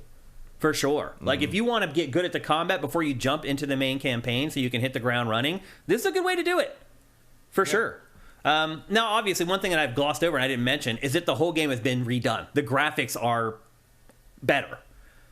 Not shockingly better. Yeah, you kind of got to know what you're looking at. Yeah. But, the ray tracing is, the lighting, and mainly it's the lighting. Yeah. Like, you can see in the puddle there in the one shot, you can see the reflections in the puddle. So there's some stuff going on that wasn't happening in the PlayStation 4 game, but the PlayStation 4 game is still amazing looking. Looks great. And it's just got a little bit more sheen and to gloss it. A little more of a polish on it. Is that worth, it's like, it's $10. Right. Yeah. Like, it costs like nothing. This mode plus the cut content plus a little coat of paint over the main game. Yeah. Great, it's $10 for $10 if you've already had it. I mean, look, if you want to play this, you should definitely play this version first. That's how much a coffee costs. At this point. Yeah, I know. But yet, it's hard to get people to pay $4 a month to watch our content, Matt. True. I mean, it's kind of crazy, but that's just the way it is. People will maybe if we injected them with caffeine when we went live. Yeah, I mean, it does blow my mind that people are like, you know what? I'll watch an ad every 10 minutes to get GameFace for free instead of just paying $4 at our Patreon. It's like, if you're a patron, you don't have to watch any ads. They're all ad free for the first 5 days or what. But anyway, so you may have noticed also on this run, I had an ally. Yeah, Lev was over there. Yeah, with the bow. And that's just random. Like, there'll be a little icon next to the thing, but you don't know that that's going to be there until you've already chosen the mission prior. So once you've chosen and finished the mission prior, then it shows you the little icon that says, hey, you're going to have a cooperative partner in this. What I found is that they won't kill anyone, but they will distract them. And in this, that is worth $1 million, man. If they'll shoot them with the arrow, and it just staggers them for 4 seconds or something like that. That's enough for you to kind of run around behind them and do what I just did right there. Hack them, basically, with one of your melee weapons. So I had fun with this. I wouldn't say it's one of the more fun horde modes I've played, mostly because, you can't play it with other people. It is a little odd that there's no co-op. My favorite horde modes are when it's 4 of you together, and it's just like Gears of War's horde modes, which, one of the games that really started the phenomena. At the same time, the stealth and kind of how you approach and how you control the flow of where enemies go, just in terms of how combat works in this game, is so particular that I don't know if I'd want to try to coordinate with other people. But you could use them to flush people out, right? Yeah, but that doesn't really feel very cooperative. Yeah. Well, it is. I mean, they're flushing them out. You be an idiot, and I'll take advantage of that. I mean, that's more of a Resident Evil thing. Yeah, kind of. Look, I did have fun with this. Not as much fun as I thought I was going to have. I'll say that. But I played it for an hour, and I was like, okay, I'm good. I get it. I had already seen all the locations at that point. It seems like if you really enjoy the combat in this game, it's a good way to highlight that. Yep. But it's in terms of horde modes, there's better options. In terms of co-op, there's better options. In terms of a roguelike, probably the God of War DLC is a little better at that part of it. God of War, way better than this, by the way. God of War's DLC, that extra that they just released, is way better than this. And if you want to do the roguelike thing appeals to you, go get Returnal. Yeah. Which is superior as far as a roguelite in pretty much every way. Yeah, in terms of pulling that aspect off, definitely. But this is definitely for people who Last of Us 2's combat and want to focus on that. Yep. And then, so this is the bulk of the content. You could probably play this for days and days if you really wanted to make it all the way to the end of the corkboard. Again, don't forget, you die once, you go all the way back to mission 1 again. You have to make it through all of those corkboard missions in one run. And also, I would add, you can't save, which I found to be annoying. So I was like, I got to go do something, but I was recording, and I couldn't save it, so I just kept playing. I was like, I guess I'm not going to be able to do this other thing that I needed to do. So that was kind of annoying, I thought, that you couldn't save, mid-run. But I think that's also pretty typical of games like this, so I'm probably asking for something that just wasn't going to happen. That is actually a little unusual. Yeah. Obviously not saving in the middle of a mission, but having to do that whole corkboard in one run with no saving, one sitting. I bet they'll change that. Yeah, it doesn't. Like I said, some of the missions only take 30 or 40 seconds, but you just don't know until you start. There's still no reason not to let people save between. No, I agree. Missions. Yeah, in 2024 it should happen totally. So that is the bulk of the new content in The Last of Us Part 2 Remastered, but there's other stuff too. There's a guitar free play mode where you can just sit and play the guitar as long as you want. Which is kind of nice. Yeah, again, you don't have to play through the campaign or leave a save right where you do the guitar thing. Because that is, they spend a lot of time on that. And there's people who play whole songs on it. So. Yeah. And then there's behind-the-scenes making of clips that you can watch. It's like a little mini documentary about the making of The Last of Us Part 2. And then the final big component of The Last of Us Part 2 Remastered are the lost levels. So I'm just going to jump ahead in the B-roll here so you guys can see it as I'm talking about it. Sorry. Okay, so there are 3 lost levels. And I think the longest one probably took me 15 minutes. So one of them is, and these are just levels that they built for the game that they ended up cutting out of the final game. And I'll say this, I can see why they were cut. One of the longest one is a mission where you're in the sewers in Seattle, and it starts right here. You see it. You start with like this fight with one of the infected. Eventually, they burst you through the window. You guys both fall into this crazy, raging sewer, and you get swept underground, basically. And then it's your job to find your way out of the sewer, back out into open air. And it's just basically a series of like climbing or crawling through 2 sewer tubes and climbing up ladders and all that kind of stuff. It's not... When this mission first started, and when you're seeing this stuff now, I was like, how could you cut this? Like, this is incredible. Like, most developers would love that. And then you start playing the mission. And you're like, this is actually really boring. But the cool thing about it is, as you play these lost levels, there are little icons scattered around the levels. And you can turn it on or off if you want to, but I turned it on so I could check it out. And there's these little icons that you can enact that will start giving you developer commentary based around that very specific location in the level. So, and it's kind of cool. Like, if you haven't talked to a lot of game developers in your life, like Matt and I have, who we've both have interviewed just hundreds and hundreds of game developers as they're working on games. If you haven't done that, this is great insight into how they build levels and the thinking behind a lot of the decisions that they make. For example, there's one section in this level where there's a ladder, and it looks like you're going to be able to climb up and get out of the sewers. But you go over to the ladder, you climb halfway up, and the ladder's broken. And they explain why they do stuff like this, why they gave you the false hope. But if you look all the way to the top of the ladder, you can see daylight, which lets you know that you're actually only about 40 feet away from getting out the sunlight, but at the same time, you're going to have to find another way to get there. So it's very fascinating. If you've ever been interested in game development and how it works and how developers think about building levels and why they do the things that they do, the commentary in this is absolutely incredible. And it happens for all 3 of the lost missions. Another one of the lost missions. Literally, all you do is run to an old, decrepit gas station. Inside the gas station, there's a boar, and you fight the boar in the gas station. And that's it. And that literally, I think it took me like 7 minutes to finish that. And I was like... I don't know why they cut that, honestly, because it wasn't actually really a mission. It was just like this little sting where you just fight a boar in these tight confines inside a gas station. And then the third one is what you're seeing right now, which is just the opening part of the game with the big like festival that's going on. You can walk around the festival, and there's a bunch of like carnival games you can play. There's like... there's like throw the softball at the jugs. There's like the slam the hammer and ring the bell. All that kind of carnival stuff that you would expect. And you just wander around this environment that you're seeing right now and talk to people and just check out all the attractions. And I'm not sure why they cut this either, honestly. I imagine because like the game, I think the opening of the game is about exactly as long as it should be. I don't think you needed more wandering around in the town. I think you get what you need from that initial dance scene and that the opening patrol. And well, they said the reason that they built this was to show you that Ellie has been there for a while and that she's built relationships and that these people know her very well. I think you get that already. Yeah. Like, I understand why you don't really feel like you really need this. And especially early on, like, you know, as they say, the first sentence of the novel needs to grab your attention and not let you go. Like, this isn't the way to do that. Yeah. There's no drama here. There is drama in the party scene that is in the main game. Yep.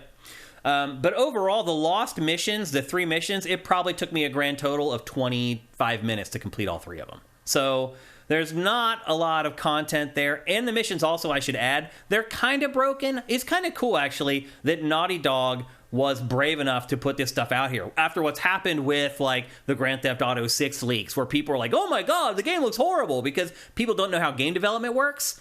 they're brave here, man. Like, some of the cutscenes are gone, and they'll just have, like, placeholder, like, discussions. Like, the one shot of her drinking the liquor before she goes to the party, like, the bottle doesn't even line up with her mouth. Like, they've really just been like, hey, this is as far as we got on this stuff. We're not going to work on it anymore, but we're going to put it in here for you guys to check out. To me, especially coming from Naughty Dog, that's really brave.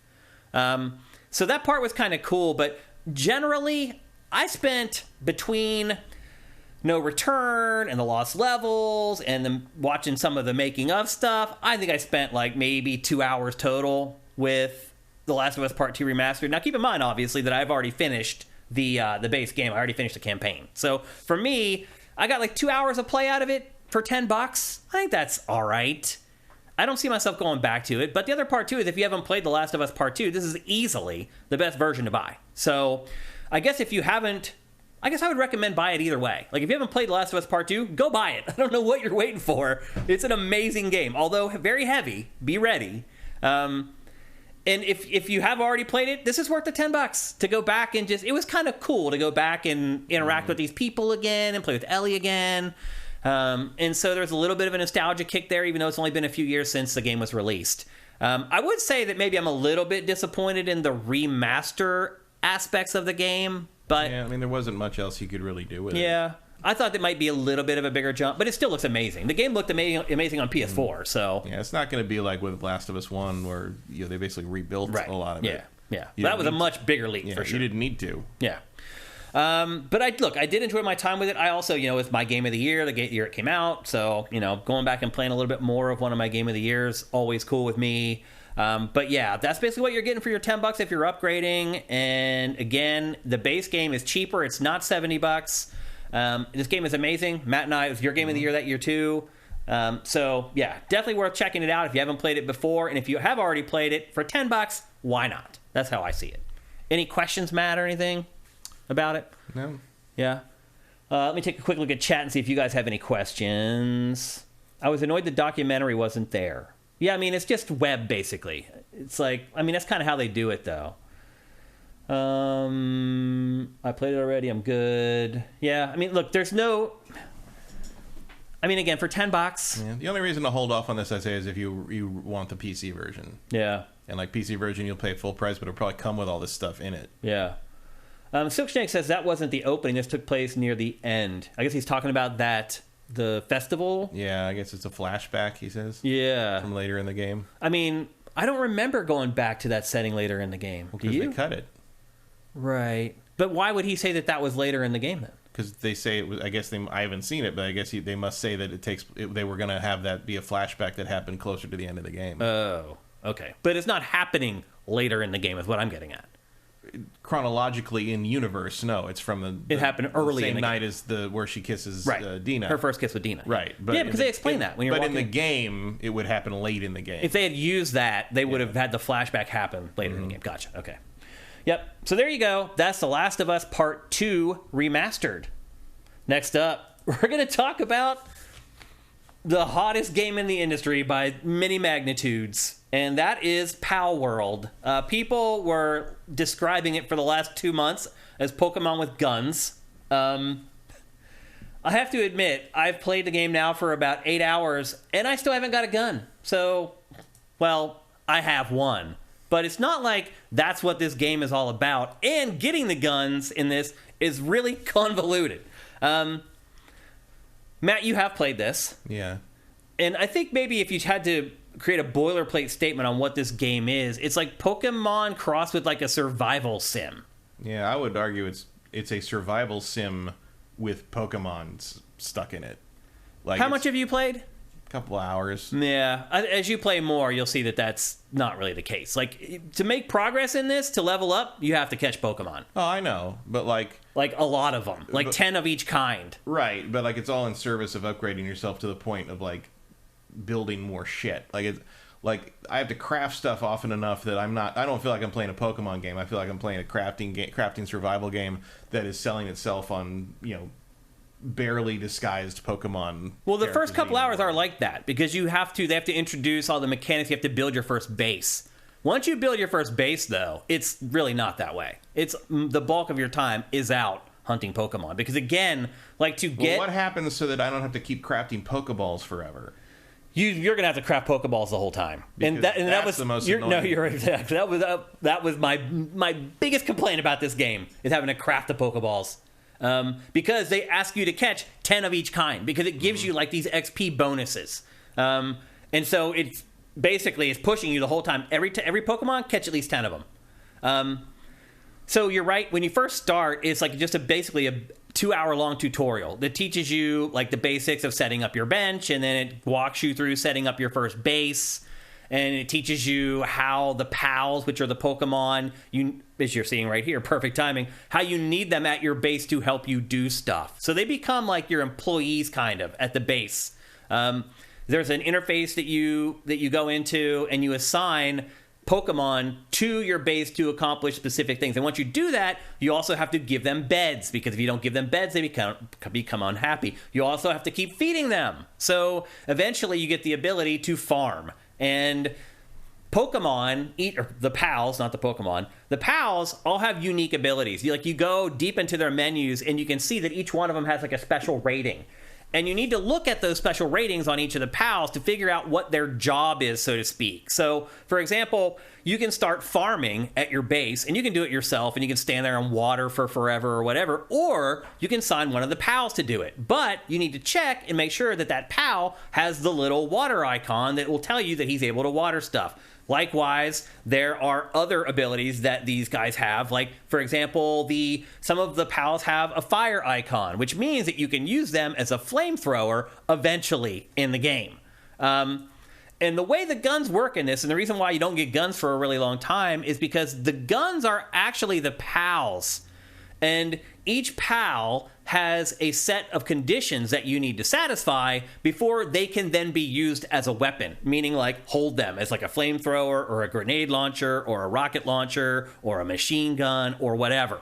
And it took me a long time to figure out that I needed to satisfy conditions for specific pals before I could then use those pals as weapons. And so it does take quite a while before this actually turns into Pokemon with guns, so to speak. Now, once that happens, it does change the game. Now, capturing pals in this, again, very much like the last couple Pokemon games that were set in an open world, like Pokemon Legends Arceus. You go out in the open world, you have free reign to go wherever the hell you want. You're basically fighting the creatures in real time, and when you weaken them enough, you throw out a Pokeball and you capture them. And it's so, in that way, it's pretty much identical to Pokemon. It's particularly the last couple Pokemon games that are now set in open world and give you a lot more freedom than they used to. Sort of. The fact that this is in real time makes it feel very different from everything except Arceus, I would say. Just because the combat's in real, nothing stops to make any of that happen. You have to throw the ball accurately, and you can miss it. Yeah, it's not like the last mainline Pokemon game where you pick a option to throw the ball and it happens automatically. Yeah, you have to throw the ball and target the pal with the ball. If it doesn't hit him, it'll fly past him and it's lost. And to Matt's point earlier, you have to. This is easily the worst part of this game that could be so easily fixed, is that you have to craft all the Pokeballs. Mm-hmm. Like, you will find a couple here or there laying around on the ground, but when you have to capture 10 of each type of pal, it's annoying to craft all that stuff. Now, eventually you get to the point where, like, if you have the right tools and you've crafted the right tools, you can gather resources a lot more quickly, and you can gather enough resources so that when you go back to your bench, you can craft, like, 10 or 15 of the balls at once, and you can go out and get your 10 of each type and then come back or whatever and craft some more. Mm-hmm. It's still annoying. I agree with you. It is the part of the game that annoys me the most out of any element of the game. But Matt, the first thing I would just say generally about this is that it shocked the living crap out of me, the quality of this game. Now, it's not overly cinematic. There's not a bunch of crazy cinemas, and there's not like a crazy story. Like, you basically just wake up on this island and there's a bunch of monsters looking at you. Yeah, and it really feels like a cutscene's missing. Yeah, it does. Like, it just starts. The whole game's kind of like that. Mm-hmm. Like, it feels like a lot of it is a lot. I mean, I've seen people like saying it's like an asset flip. It's not. No. It plays better than that. Yeah, for sure. Like, the plagiarism issue is a whole separate thing, but this is fine. This, like, in terms of how it plays and how finished it feels, it's. I've played early access stuff that feels way less polished. Well, honestly, the more I played it, the more shocked I became by it, because it just starts piling on the systems. Like, well, yeah, and they've stolen all those systems from other games, but they still put them all together in a kind of a unique way. Yeah.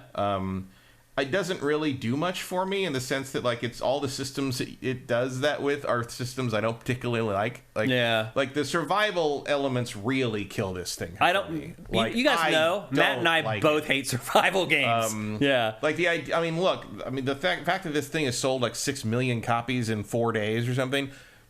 That just speaks to how desperate the Pokemon audience is for something that feels like it was made in the last 15 years. That feels like it's pushing the boundaries a little bit. Anything. Like, yeah. I mean, look, I don't like survival stuff, but this is a valid direction to take the Pokemon franchise if you wanted to. Yeah. Like, you could absolutely do that. Yeah. I would be, well, I don't know if I would be okay with that. I wouldn't want I don't want to build bases. But also, like, it's not a bad idea. You know, especially because this is a big trend right now. You know, it's like, you know, I don't like it, but it's, you know, I don't like Minecraft either. What the hell do I know? You know, it's crafting is a whole generation grew up on crafting. That's what things should be to them. I mean, it's the Minecraft generation, basically. Yeah. The issue is basically, you know, it really is starting to look like they stole some actual character models from the Pokemon games. I mean, it looks like Pokemon, man. I mean, it does. But it also, really does. But so does Digimon, and so does all these. You know, there's a lot of stuff. This that looks game like, more egregiously, I believe. As far as the monster designs there in are places particular, that look a lot. But like, as I said, people have been digging out the character models for the monsters and realizing that they line up with Pokemon character models to, like, the polygon. Like, oh, geez. Like, and that doesn't happen by coincidence. Accidentally. Like that. There's a few things in here that seems pretty open and shut case. They took the model from the Pokemon game and just stuck it in their game. Yeah. Which is gonna. I mean, look. The one thing I will say is, like, first off, you shouldn't be using an axe on stone. Yeah, I know. But, like, the arguments over this thing over the weekend, it's like, look, if there's a problem here that can be legally actioned upon, Nintendo will handle it. No. You know, the multi-billion you don't have to worry about that. multi-billion-dollar national corporation does not need you to stand for them on Twitter. Yeah, they'll figure it out. Yeah, play it or don't, but, like, you don't need to go to war over perceived plagiarism of Pokemon stuff. Yeah, it's not your problem. Yep. And and here's the other thing too, is that, like, you are leveling so much stuff in this game. So you're leveling yourself, and you have, I think, 5 or 6 different attributes. Actually, perfect timing right now. See, over on the right hand side there, well, it's perfect timing. I'm leveling up right now. I have 2 points. Those are all the attributes you have. So there's 6 that you can level up, and you can do those on your own manually. When you level up, you get 1 point every time you level up. Also, every time you level up, though, you get these other points that let you go to the building menu and unlock new things to build. And once you do that, then you go and you build them where you want. Some of the stuff, Matt, can take like 2 minutes to build. Where you're just sitting there with that animation over and over you can again. get help from the pals. Well, eventually, you're right. So eventually you assign pals to your base, and when you start working on stuff, they jump in and help you build it. And it cuts down the building time drastically. Nolan Bozo Zone saying there's no way they're risking their game by directly ripping a model, and yet that does seem to be what they did. It appears that they did in a couple cases. Yeah, there's a couple people I've seen Twitter threads like where a couple of the heads in particular are matching up, you know, directly. And I saw a guy who's basically he's a character model team lead, and he's like, when I interview people, I have them try to match one of our character models. You know, and kind of make one of our characters. Basically, he's like, in 200 like interviews, I've never seen two people just by coincidence make something that looks so close. That's so close. Like, he's like, I don't know how you get that close without just taking the model out of the. Wow. Yeah. So there's definitely going to be. Because the thing is, like, everyone's like, how come Nintendo didn't stop it? Because I really don't think you had I mean, obviously it's taking the Pokemon aesthetic, but, like, the thing about that is if you want to prove that in court, and I assume it's similar in Japan, not necessarily, I don't know how that differs from here, but, like, not only do you need to prove that they are stealing your look and your concept and your characters or whatever, but you need to prove that part of the intention is to confuse the consumer and make them think they're buying your product, make them think you're buying a Pokemon game, basically. Yeah. And the pre-release hype and art for this was all Pokemon with guns, which, while they do look like they were very, mishmashed, like it looks like someone who pulled a slot machine lever and just mixed up Pokemon parts. Yeah. But no one's going to confuse, the Totoro with Electabuzz colors holding 2 giant machine guns as official Pokemon stuff. But if they've actually taken assets from Nintendo stuff, now you're in deep trouble. We'll see how that unfolds. I'm sure Nintendo's legal department is on it. Oh, they are on it. No doubt about it. Actually, there were comments today, or maybe yesterday, from the guy who headed up the legal team for the Pokemon company for almost 20 years. And he's like, I don't understand why it didn't get stopped in its already track before it was even put out. He's like, they must have had a reason for it, but I guarantee you there will be something that's going to happen here. Yeah, I wouldn't be surprised. So we'll see. And there's also the issue that, this is a company that has used generative AI for their previous projects. They don't seem to... Then the thing about it is everyone seems to assume that they used it for this. That's a reasonable assumption, but they've also bragged about using it for all their previous projects, but haven't for this one. So I'm not sure if that means they didn't. Yeah, use why it would they not be honest about this game? Well, maybe because they saw public sentiment is turning against the idea of that. Or maybe because it makes it more likely that they just recycle assets from Pokemon shit. Because that's another way that could have happened, is if AI was being trained on existing stuff and they just recreated it to the exact parameter, because that's what AI algorithms do. Yep. That could have been how that happened too. So I'm sure we will find out in one way or another. Yep. But in the end, play it or don't. It's not up to you to fight Nintendo's legal battles for them. They're more than capable of doing that, as we all know. So you can level yourself up. You can also level up your base. And if you level up your base enough, then you can start building other bases. So I think it was level 17 of my base or something. It gave me the option to build another one. I never got to that. Yeah. Every level gets you can put more pals out in your base, but I never got to the point where I could have 2 bases, and I didn't play long enough. Well, the thing too is, as you level up your base, I don't like this game. Yeah. I really need to emphasize, as someone who doesn't like survival stuff and crafting stuff, this ain't gonna change your mind. Yeah, this won't put you over the top to make you like it. It's actually one of the more accessible ones I've played. Is. But it's still. But still, I still don't. It's not the accessibility that's the problem. It's the fact that I don't think this kind of game design is any kind of fun at all. At all. At all. I do kind of like the open world Pokemon ripoff stuff. Like that stuff really, where I would like to play a Pokemon game that kind of like this without the building stuff. Yeah, absolutely. If this was just the Pokemon stuff with some light base building, not constantly finding 40 stone and craft this. If you just you earn this much, you've got this, you can put a base down. There you go. Build yourself a house with a bed and great, fine. But that stuff is pretty cool. But the constant crafting stuff is just the crazy part too. The building mechanics are very good in this. Built they're okay, you have a wall. It's very intuitive. I'm I know where you want to put that wall. Yeah, it's not clunky. Yeah. It's just I just don't like that. Yeah, I get it. I don't like it either. But I have been impressed by this game in general. In just again, it's not a slapdash game in that regard. No, I've been shocked at times. And it is actually, as these things go, pretty exciting. I think people who have never played a game like the survival type game before, if you want to play with them, I think people would pretty much pick it up. Yeah, more or less. It's like I said, using the Pokemon as or the pals as weapons. I would look if you get to that point.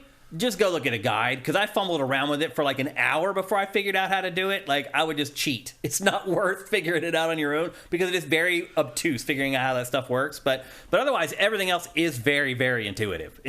Particularly if you've played Pokemon games in the past, you already understand the concept of hey, I need to weaken the critter, and then I throw my ball and I catch them. That concept is identically ripped from Pokemon. Also, the level of violence in the game. Yeah, it's way more violent. It's rated teen. This game's rated teen. They eat each other. Yeah. You can capture people. Yeah. There are pals that are actual people. Like humans. And if you can set up traps for them at your base, and if somebody wanders in your base, you own them now. It's very weird. It's a little crazy.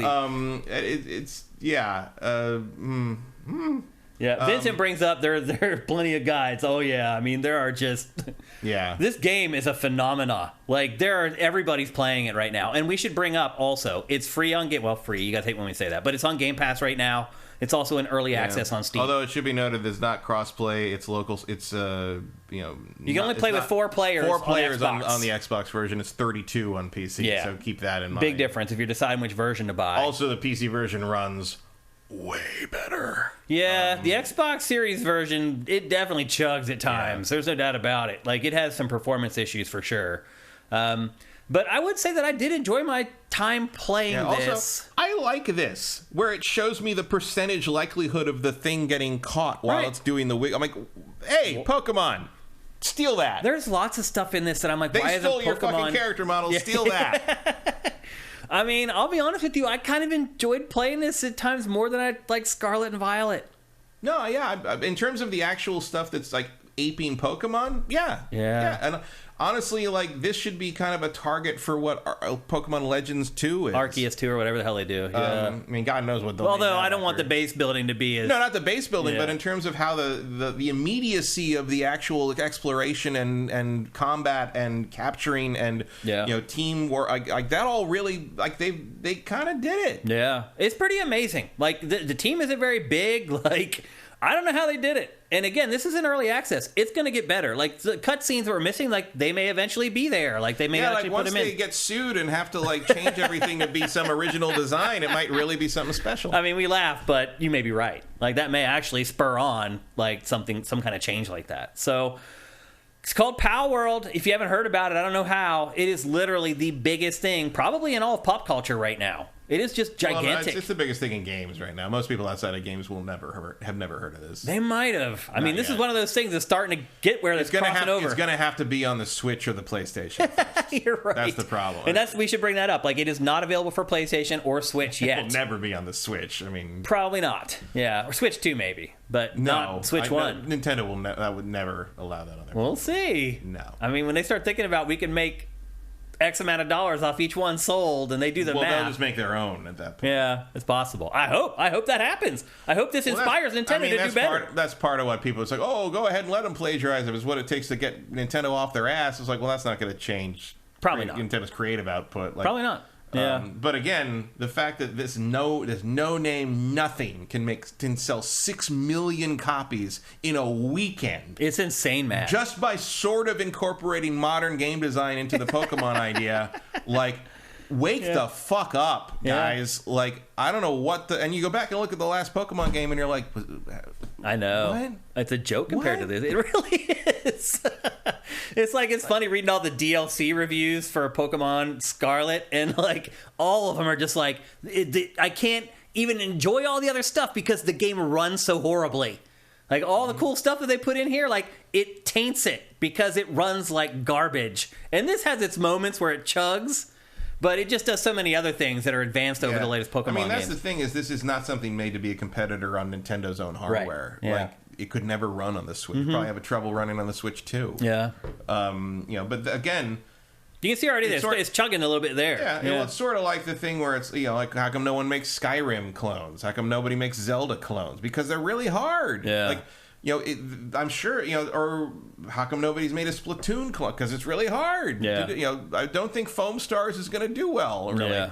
But it's like, if you got the balls to sort of go head to head with Nintendo on this sort of thing, there's room for improvement. I know it's not Nintendo, it's the Pokemon company. They only own a third of the company or whatever. But and why, most Nintendo stuff is not stagnant like Pokemon has been. Like, that's kind of why it's so weird, because it's the biggest IP in the world. And it's just, and they don't need to change. Because they are the biggest IP in the world. I mean, as mediocre as Scarlet was, it still sold like crazy. Like crazy. Yeah. So doesn't matter that the script barely exists and Avatar 2 made $2 billion. Yeah. So why would you need to improve it beyond a Captain Planet episode? Like, it doesn't need to be. That's true. It's not what anyone's here for. Yep. So anyway, that is Palworld. It is taking the world by storm right now. It is bigger than anything in the games industry by several. It'll be interesting to see if, like, can Tekken 8 outsell it? No. I mean, maybe in the long run, but it's still going to keep selling. Can Suicide Squad kill the Justice League outsell it? No. Of course not. Suicide Squad is not going to. I'll tell you, man, I replayed Arkham Asylum this week. Oh, really? Because I was so irritated by all the stupid Suicide Squad coming out all the time. And I ended up loading up Arkham Asylum, and I replayed it on hard to get that last achievement on Steam. Nice. And, like, God, that game's 15 years old this year. And it's still fucking amazing. great. I know. It holds up, man. Is anyone going to be playing Suicide Squad in 2039 and saying that? I mean, it probably won't. Will it even load? You won't even be able to play it then. Yeah. It'll be gone. Yep. So anyway, there you go. That's Palworld, only available for Xbox Series and PC right now. It's in early access. You can just play it for free if you are a Game Pass subscriber, but you have to pay a little bit of money if you want to play it on Steam. And as we just mentioned, a lot of people are. Yeah. And honestly, if you really do want to play it, it's probably better to play it on Steam because it's going to run way better. Yep, that's true.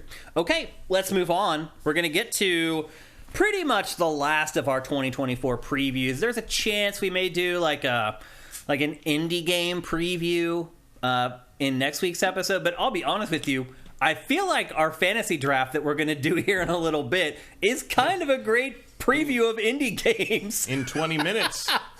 Seriously. To believe the you from the beginning of the show. Oh, geez, we got to get moving. Okay, but first we're going to preview Xbox. We've already done Nintendo. We've already done PlayStation. It's time to talk about Microsoft in 2024. Obviously, it just had its huge developer direct this past week where we got to see a bunch of really cool stuff. However, Matt, one of the games that I would argue that I saw that I did not think was all that cool was Hellblade 2.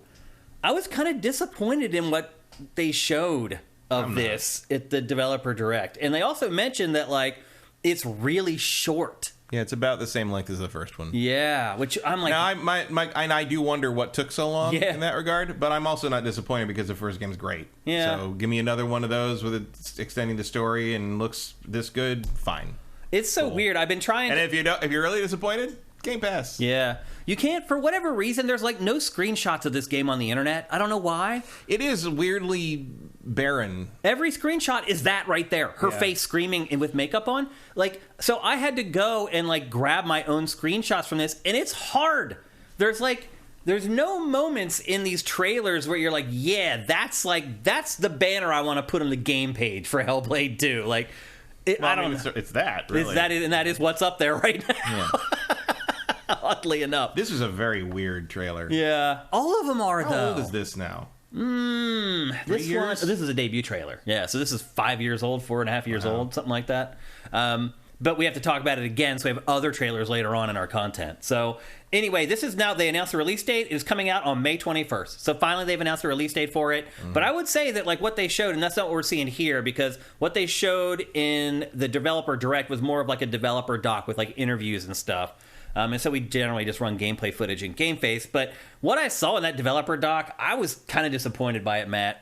It just doesn't seem like that of an exciting game to me. Like, I think I guess it could have been expanded. I mean, it took so long that I think I was sort of assuming maybe they're expanding it out into something totally different or a big... But again, it's a sequel to one of my favorite games, The Last Generation.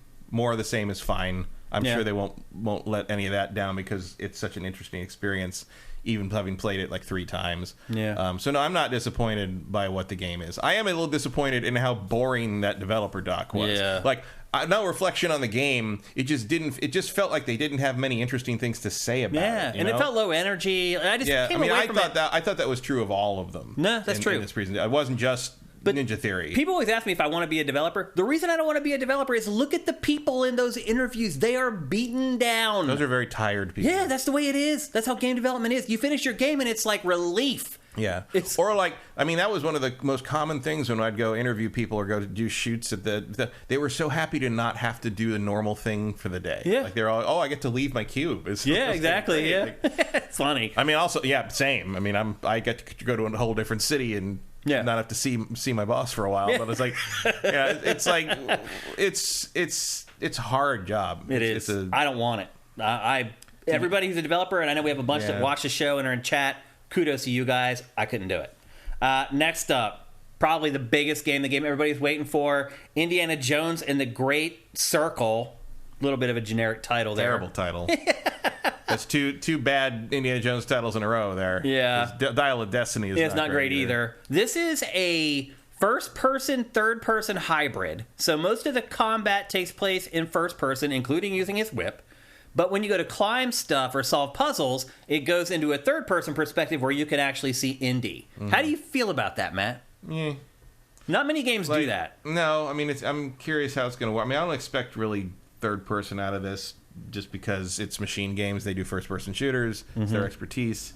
Would I prefer to be able to see indie in an indie game? Probably. Yeah. But it's not like that helped all the other Indiana Jones games be any less mediocre than they were. So why not? I'll give it a shot. Harrison Ford's face, but not his voice. No. Well, because Harrison Ford doesn't sound like Harrison Ford anymore. Yeah. It's Troy Baker doing, I think... He does a good job. It's probably the best Harrison Ford impression I've ever heard, outside of Mark Hamill doing his voice for, like, gags. Yeah. But, like, no, Harrison Ford has a very difficult voice to imitate. He kind of nails it. He nails it. He's got the tone, he's got the timbre. It's very low energy. I mean, except like that's kind of indie, though. No, it's not indie. Really? Indie's I would feel like he's like the king of the deadpan joke. Deadpan, but not tired. And he sounds a little tired and just kind of subdued in this, except when he says, do you have any idea how old that is? Like, that's the energy you need, maybe halfway up to that. But again, some of that, I think, is just the dialogue choices they're using for the trailer. I don't think... Troy is not a low-energy actor. No, So if that's how he's delivering those lines, it's going to be appropriate for the scene. It's just not necessarily appropriate for the big reveal trailer, you know? Yeah. But like you need more, like even the trailer for Last Crusade, one of the big centerpieces of that trailer was him arguing with Sean Connery. It was like, Dad, like that. Yeah. Like you have to punch, and there's no up and down through Indy's mood in the trailer, except at the end when he gets mad at the guy for dropping the vase, which is funny. Yeah. So I think, and I hope that the writing has those moments. So I think Troy is doing a great job here. Like Harrison Ford is very hard to copy. They have never had a good sound like for Indiana Jones or Han Solo ever. This is the closest I've ever thought to being like, maybe that is him, but I know it's not because he doesn't sound like that anymore. Yeah. So Troy's doing a great job there. I just hope that he gets a chance to emote in this a little more than what we saw in this trailer. Yeah.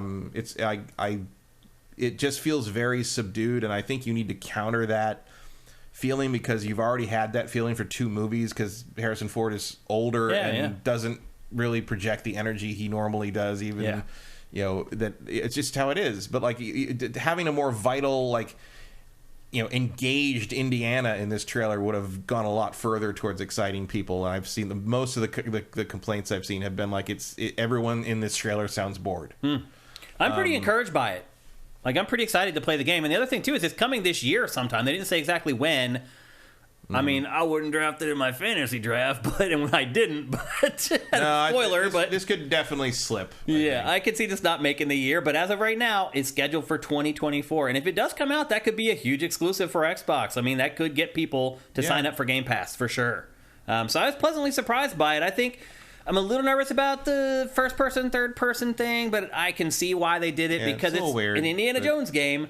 You gotta do some third person because you gotta see him swashbuckle. Yeah, absolutely. I mean, it's an indie game, so for sure. Probably the best compromise between that and their expertise in how they, because they do really good narrative games. First person. Using the whip in third person would have been really weird. So I understand why it's never worked. Right. So I understand why they did it in first person. And from the it's going to give you more versatility with how you can aim it and what you can do with it and how you can use it. So that's probably the right call. Agreed. And then switching to third person when he climbs up using it is the right call. I appreciate the attention to detail that he's coiling it up as he climbs up it. Like it's because too many indie games just. The whip is basically like a random line. It's like it just keeps reappearing. Yeah. It's like we're going to apply physics to a thread and call it a whip, and that's just sort of like the 3D games are all like that. So it's cool, and I'm glad it's set between Raiders and Crusade because it lets him fight Nazis, and that's where he thrives. Yeah, fighting Nazis is always a good thing. Yeah. So anyway, Indiana Jones, it's scheduled for 2024. We'll see if it makes it. Next up. A game that I think both Matt and I have a soft spot in our hearts for, and that is Stalker 2. It got its another release date now, September 5th. We'll see if it makes it. Again, this team is working.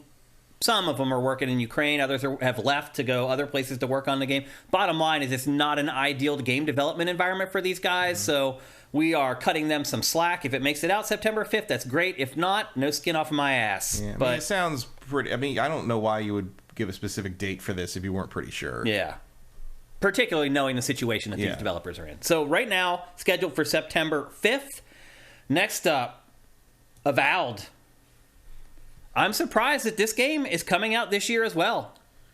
Yeah, I mean, it's kind of about damn time, but also you expect about damn time doesn't really mean anything for the Microsoft second party. Yeah, because they really just showed it for the first time in the Developer Direct. We got like a 1 or 2 trailers before that, but we didn't really know what was up with the game. Finally, they explain it. I will say this. I was also not particularly impressed with how Avowed looked in that presentation. I was. It was the same enemies over and over in the same area. Same enemies, but it's Pillars of Eternity, so that's just... I mean, it was very much recognizable to me as someone who's played both Pillars of Eternity games as in the same world, which is cool. Okay. I think the visual quality is good.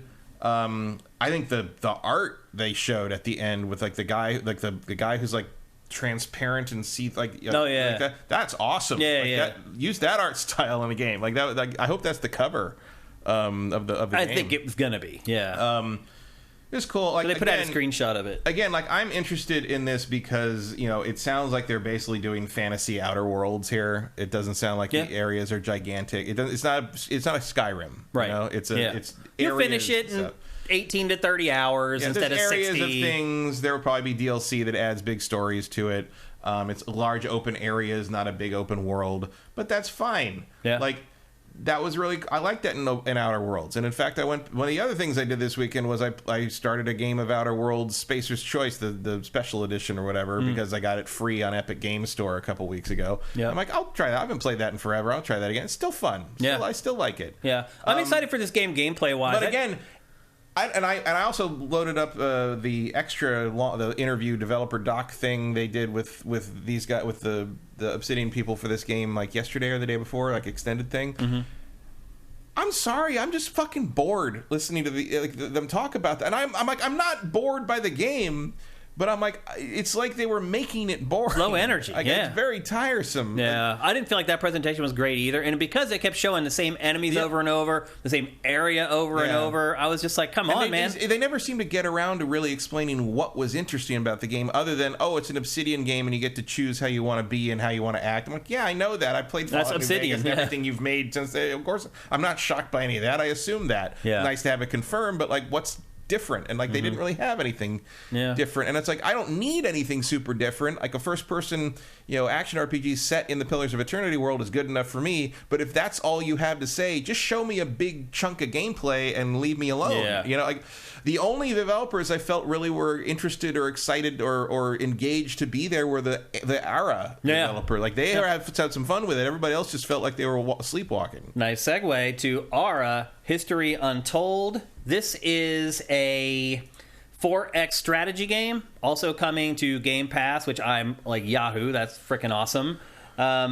It's been in development for a long time as well. Yeah, this has been I'm like, that game. Like, they announced it like almost 4 years ago. Yeah. But I mean, building 4X games isn't easy, man. Yeah, especially good ones. Yeah, and I hope this one is good. Get those cougars away from me. Yeah. Also, by the way, people who say that we never cover 4X strategy games, here we are. Yeah, you make it one of only 4 things in the direct. We're going to talk about it, believe you me.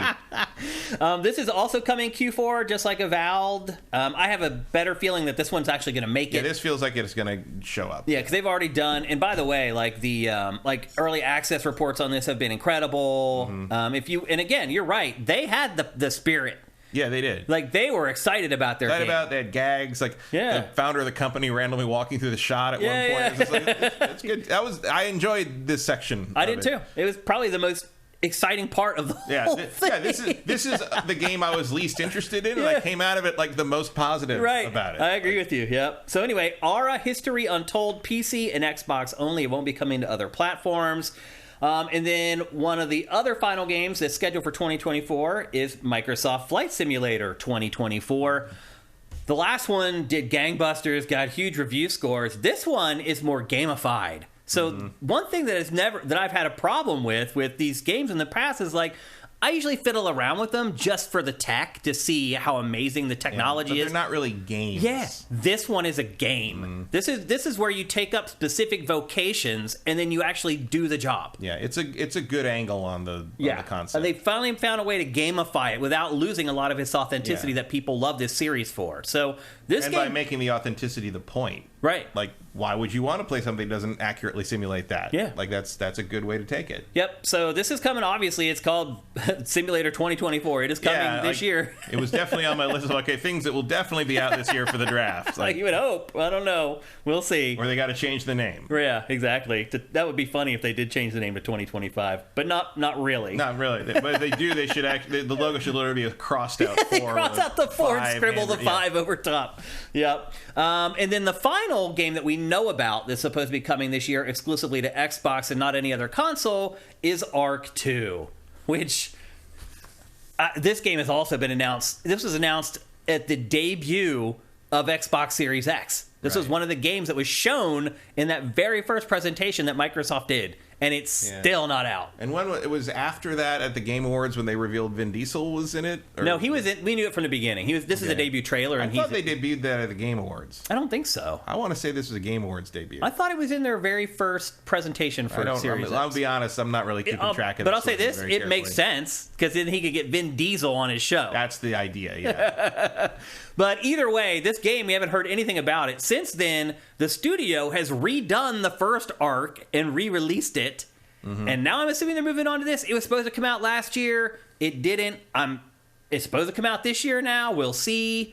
I don't believe this is coming this year. I would be surprised if it does. Mm-hmm. Because, again, they just launched the rework of the first game. Also, if some of the allegations against Vin Diesel continued to be a thing, we'll see if he's still in the game by the end. Oh, really? I didn't see that. Yeah, a couple of things have popped up. No. Well, we'll see, because he is the star of this game, which is a little weird, honestly. Although I gotta wonder, is he the star of this game, or is he just in the cutscenes? Because it could be. I mean, my guess is he's like... I mean, it's an open world survival game. How many characters can you really have? My guess is he's like the first neighbor that you meet or something. He's like got his camp set up like a mile away, or he shows you where the water is or some crap. I don't know. But anyway, as of right now... only for family. Yeah, as of right now, this is scheduled for 2024. So there you go. Those are the games that are scheduled to come out for Xbox in 2024. Compare that to PlayStation 5. Mm-hmm. A lot more for Xbox. Well, we don't know anything about the second half of the year for PlayStation or Nintendo. Now, Matt, we're going to do a fun The difference being that Sony doesn't have a packed first half of the year like Nintendo They haven't announced anything either, because, Matt, I have 1, 2, 3, 4, 5, 6... Helldivers 2. Everyone's excited about Well, now nobody's excited about Helldivers 2 because it turns out they're using some weird archaic kernel-level anti-cheat thing that I don't think I want on my PC, so I don't think I will be buying Helldivers 2 anymore. We'll get it on PS5. But it's going to run like shit. It probably will. Okay, here's a little exercise we want to do, Matt. So there's 7 other Xbox exclusives that are announced right now. But they don't have release dates. And so I'm just going to ask you very quickly, as we go through each one of them, whether you think they're going to release in 2024 or not. And let's do this very quickly. First up, Fable. No. No? No chance for Fable? No. Their big holiday game is Avowed. Okay. No chance. No. I think there's like a 50% chance. I think we'll see it this year, finally, but it won't come out this year. Like gameplay. Okay. The Outer Worlds 2. No. Yeah. No, 2 Obsidian open world RPG. Not happening. Yep, I agree with you. Not happening. State of Decay 3. No. I don't even know that still exists. I'm trying to figure out how long they usually take between State of Decay entries. Do you remember how long it was? Well, the State of Decay thing is because something happened to that company that it all collapsed in on itself. There's some real world problems with that. Right. Well, there's like cultural issues at the studio, I believe, that were bubbled up at one point. But how long? Do you remember how long the delay was between the first State of Decay and the second one? Not this long. Yeah. So it's already over that amount of time. I think so. Yeah. Well, considering how broken these games have launched in the past, I hope they take their time. I wonder if they're even halfway there yet. You think it might be canceled? It could happen. Yeah, it's pretty popular. I'd be surprised. I mean, I wouldn't want it to be canceled, but I think it would be canceled in the sense that the studio closes or something. Yeah. Okay. Next up, Perfect Dark. Maybe, but probably no. I think this is a hard no, because they've got Crystal Dynamics in there working on it now. It feels like there's 3 different studios trying to get this thing into shape. I think the last thing we really heard from someone anonymously was nobody even knows what it is yet. Right. Yeah, I would. Of all the games we've just listed, this is least likely, except for the next one, which is Everwild from Rare. Oh, not a chance in hell. I mean, this game's now been in development for 9 years. Mm-hmm. But how recently were they even saying we don't even know what it is yet? We're figuring out what the gameplay 3 years ago. This game is either due to be shown as it's going to be or to be canceled. Mm-hmm. It's one or the other. It's a shit or get off the pot situation with Everwild at this point, I would think. I mean, you can only go so long working on a project before you're like, okay, this isn't going to work. So isn't that right, Silk Song? Right, exactly. Well, we'll get to that in a little bit. That one, I'm sure I do think it's coming. We'll see. Next, a game that I'm really excited for, Clockwork Revolution. This is a not Mass Effect. It's a Bioshock clone, kind of. Yeah, sort of. I mean, it's evoking Bioshock Infinite's aesthetic, right? For sure. This one was just shown last year for the first time in, I think, at E3 or E3 time, like in June. So it's only been announced for like 10 months. I would say this has like a 1% chance of coming out this year. Yeah, I think this is a long way out. But still looking pretty awesome. Cool. Yeah. Clockpunk, steampunk stuff. Yep. It's neat. And then the last one, OD from Kojima. Oh, years away. You think it's years away still? He didn't even show us anything. Yeah. I mean, this is all we got. So, yeah. Definitely not happening this year. But, I mean, we listed the games that are coming out this year, or at least they're scheduled for release this year. And you got Fable, Outer Worlds 2, State of Decay 3, Perfect Dark, Everwild, Clockwork Revolution, OD. That's Xbox's lineup. I mean, you compare that to PlayStation. OD is going to turn out to be a dramatic game about the dog from Garfield. That's funny. But if you compare what we just went through with Xbox for what we went through with PlayStation, like, there's no comparison. No. Like, I'm not saying that PlayStation doesn't have this number or quality of games in development. We just don't know about it. Yeah, we just don't know what the second half of the year might be. So as of right now, Xbox is sitting pretty. We have a pretty good idea of Xbox's second half of the year because I think those 3 games are it. Whereas Hellblade's about all they got for the first half. Right. And the rest is sort of like, take care. You know, again, Nintendo has the most solid... I mean, even if you don't care about all the games, they have the most solid release lineup. Once a month, you get something from them on their platform. But again, we only know until June-ish. June, yeah. But I mean, that's pretty typical for them. Yeah. We'll find... they'll do a direct in around what would have been E3 time, and we'll find out the rest of the year. Yeah. And then they'll do one around Thanksgiving, and we'll find out the beginning of next year. Like, it's just, they're dependable. You can't argue against that. I think overall, though, I think Xbox has a pretty good 2024 coming up. And like if you see the lower third there, it's like, is this the moment where the tide starts to turn a little bit? We'll see. But I think right now, people are going to have to care about these things first. Yeah, you're right. That's the uphill battle, is getting them to break out of the niche space. Yeah, like stuff like, if they could get Fable out, games like that, they have a better chance. I mean, Avowed probably has a shot at being kind of a moderate breakout hit, but you got to get people... I mean, are any of those games things people would buy an Xbox for? Like Fable, maybe. But Fable's not coming out this year. Yeah. Like any of the stuff they showed at this Direct... Indiana Jones, maybe, yeah. Yeah. That's pretty much it, though. I've seen mostly disappointment when people find that out. They're like, "Oh, I guess I'm not going to play it." Like the mental barrier to buying an Xbox is pretty high with some people. I've noticed that for sure. So anyway, there you go. That's Xbox for 2024. And our last topic for today's episode is third parties. Now, Matt, we need to get through these a lot more quickly than we just went through Xbox. And it won't be that difficult, honestly, because, Matt, I have to say, this has to be one of the most pathetic third-party game lineups I have ever seen. I think everybody burned their stuff last year because, like, everyone who got their stuff delayed released last year, and then everything that was scheduled to be released last year got released last year. So normally the people that got stuff delayed into 2023, they'd be ready to kind of start showing their new stuff or releasing even new stuff this year. But now I think you're going to have a real drought. Drought is it. The sad part is that, like, the games that are coming out here in the next, like, week or two are some of the best games of the year right now. Yeah, this is, like, the most solid release chunk until, like... For, like, Q4. Later, yeah, much later, yeah. Yeah. So, Like a Dragon Infinite Wealth, Tekken 8, Suicide Squad Kill the Justice League, all those are coming out in the next, like, week and a half, so we're not going to discuss those. The first game we're going to discuss is a game called Banishers. Ghost of New Eden. This is a game from Don't Nod.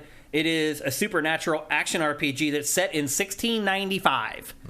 Matt and I, as you guys know, if you watch GameFace, we're big fans of Don't Nod.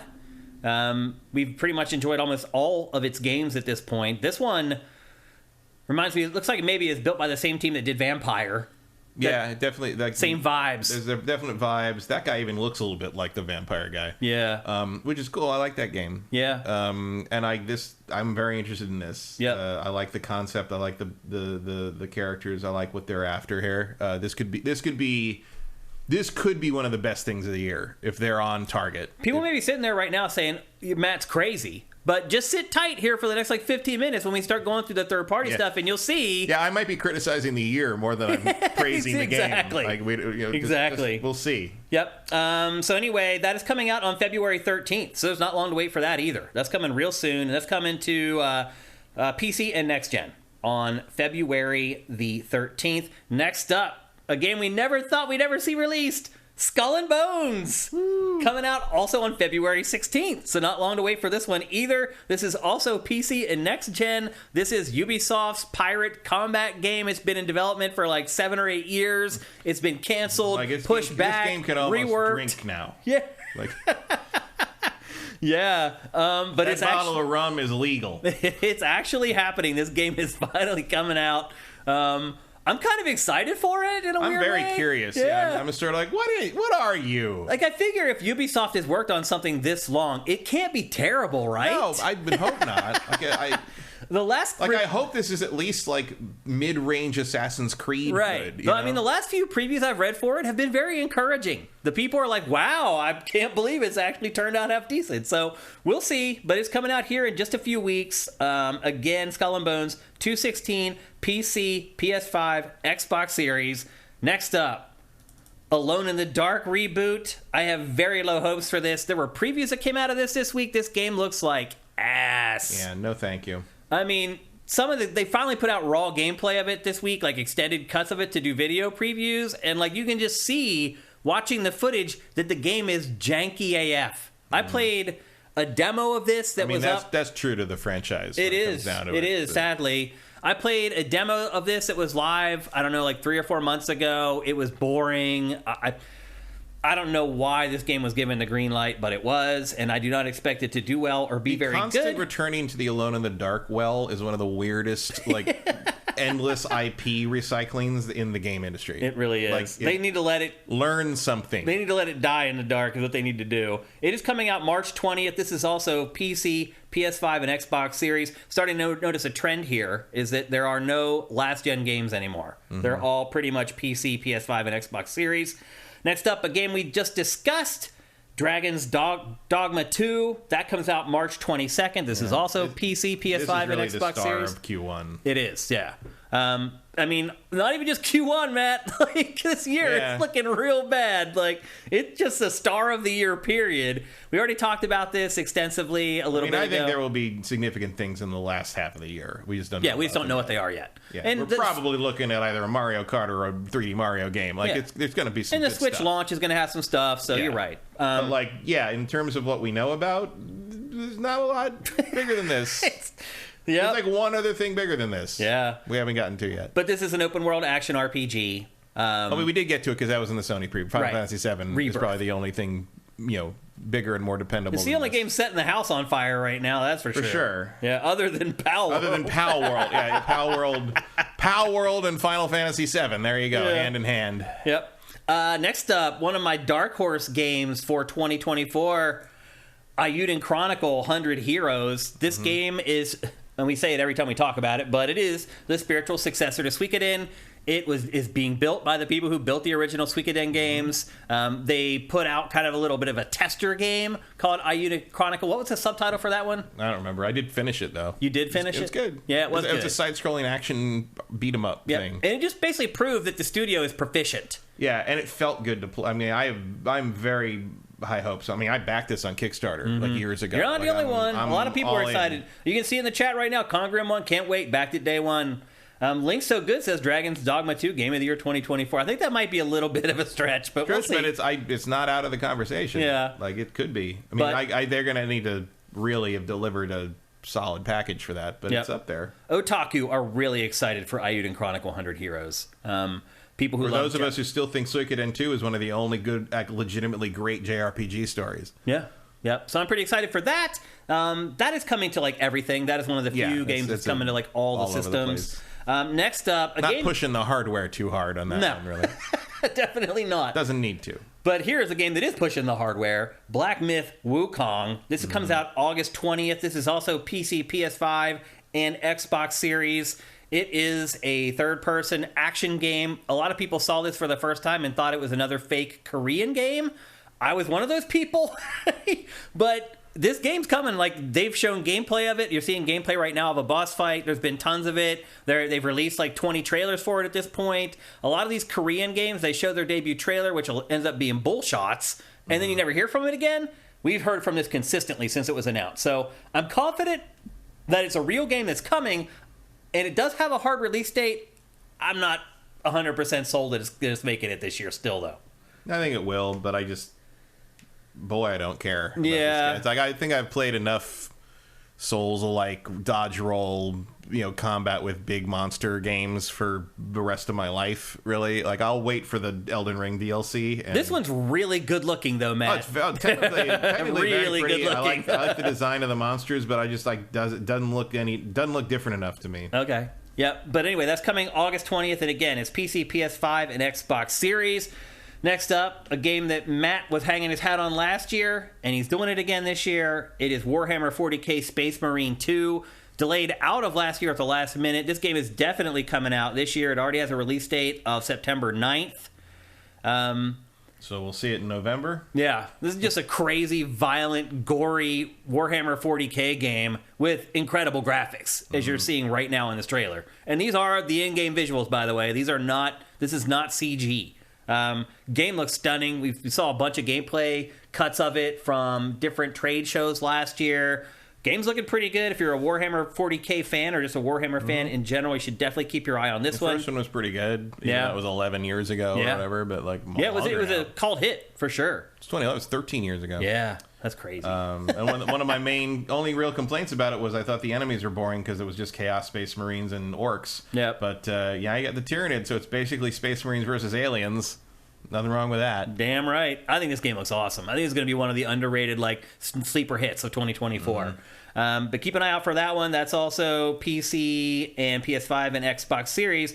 And then that's the end of the games we have hard release dates for. Now, the next game, also one that we're all very excited for and hyped for, but we're not 1,000% sure it's coming out this year, but we're crossing our fingers, and that is Star Wars Outlaws. I think this is making it. Ubisoft's open world Star Wars game. Ubisoft's pipeline is back on track. It seems that way. So I think this is gonna get like an August-September release and slip to November. Oh, okay. But I've seen some stuff that like probably September. Okay. One thing I should say is Matt has a little bit of an insider line. Every once in a while, I hear some things from Ubisoft. Ubi or some of my toy friends. It's amazing how often you can get an angle on things just knowing when the merchandise is supposed to come out. That's true. That doesn't always help you because a whole lot of Dune shit came out in November, and that didn't matter. Like that still moved to March. But like, yeah. But well, that's encouraging to hear that from you. I think we'll see this. I really hope so. This is probably my most anticipated game of 20. It is. I mean, we announced it at our Game of the Year Awards. This is my most anticipated game of 2024, and I hope it does make it. We'll see. Now, the rest of these games, we don't even know for a fact that they're coming in 2024, but when they were announced, that's the year that they gave, so we'll see. First up, Metaphor.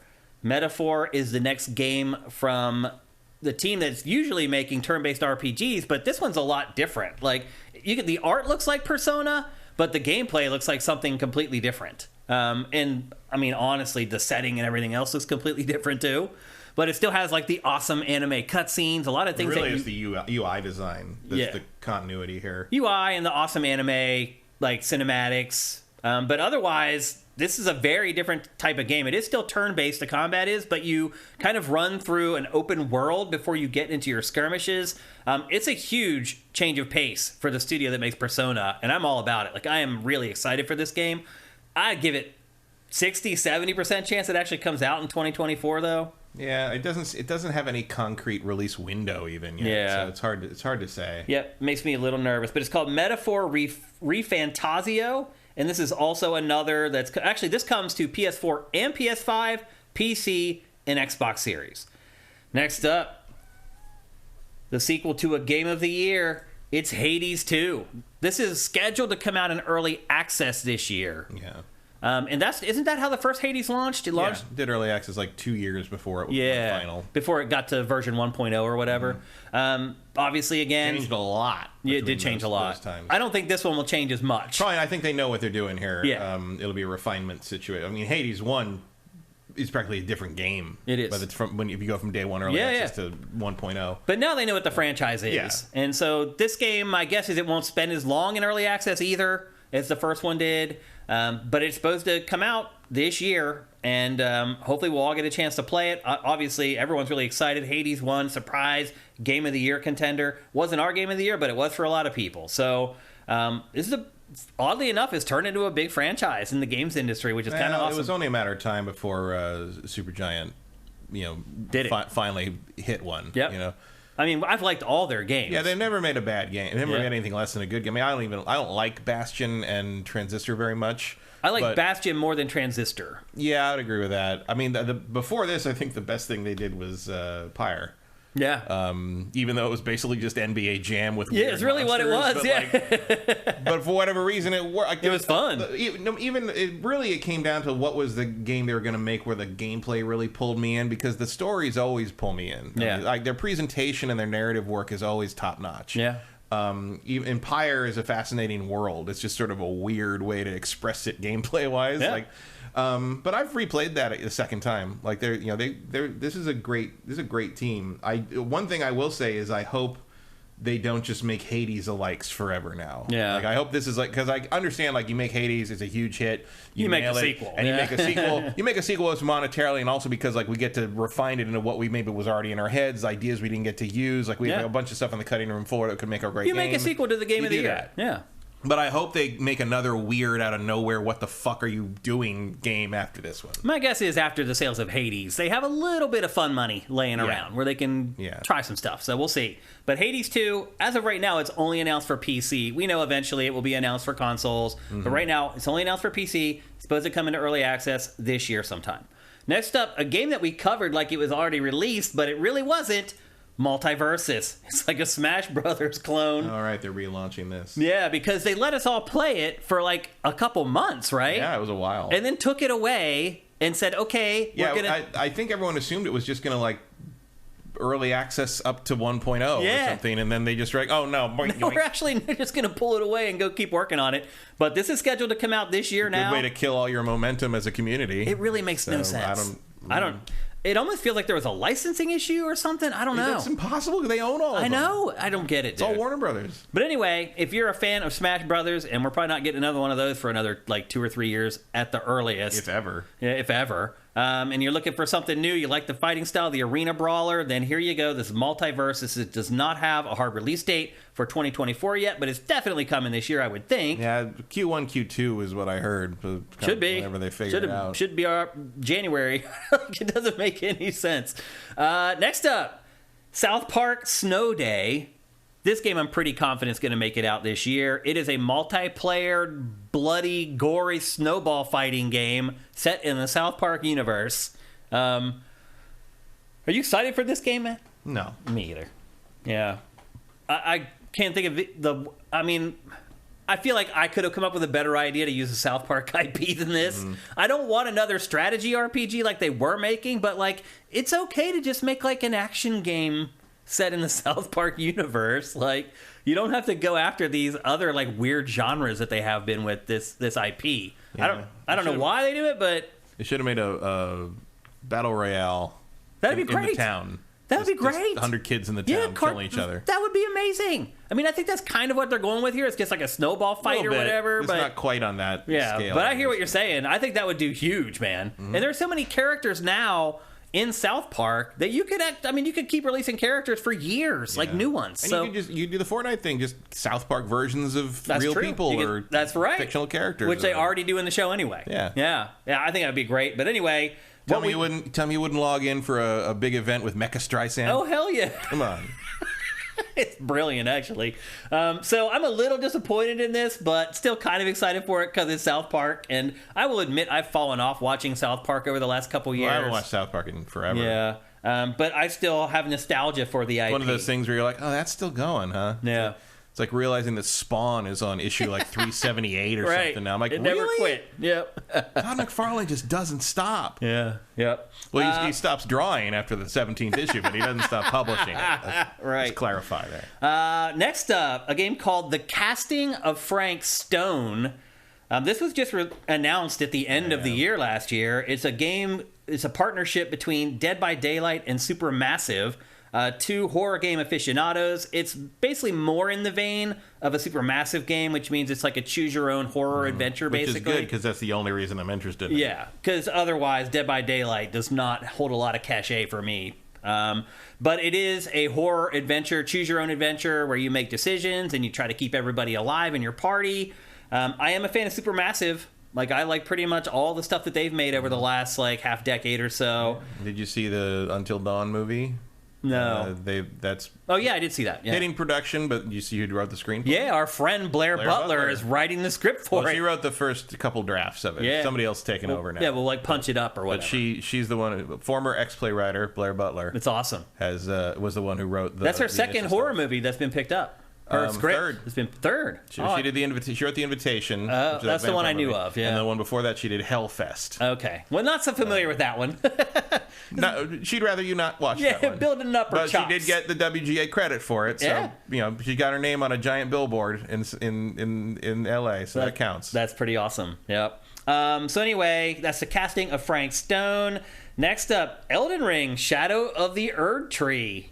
I mean, we don't have a release date for that, but that's got to come this year, right? Yeah, probably. I mean, like, can you wait longer than that to like release DLC for a single player game? Although this isn't purely single player, but no, but it's just like, but it really is. You're gonna start hitting the point where people are gonna start expecting another game out of you. Yeah, unless this thing is just gigantic. Yeah, which I think it is. It might be. Yeah. I think it is, Matt.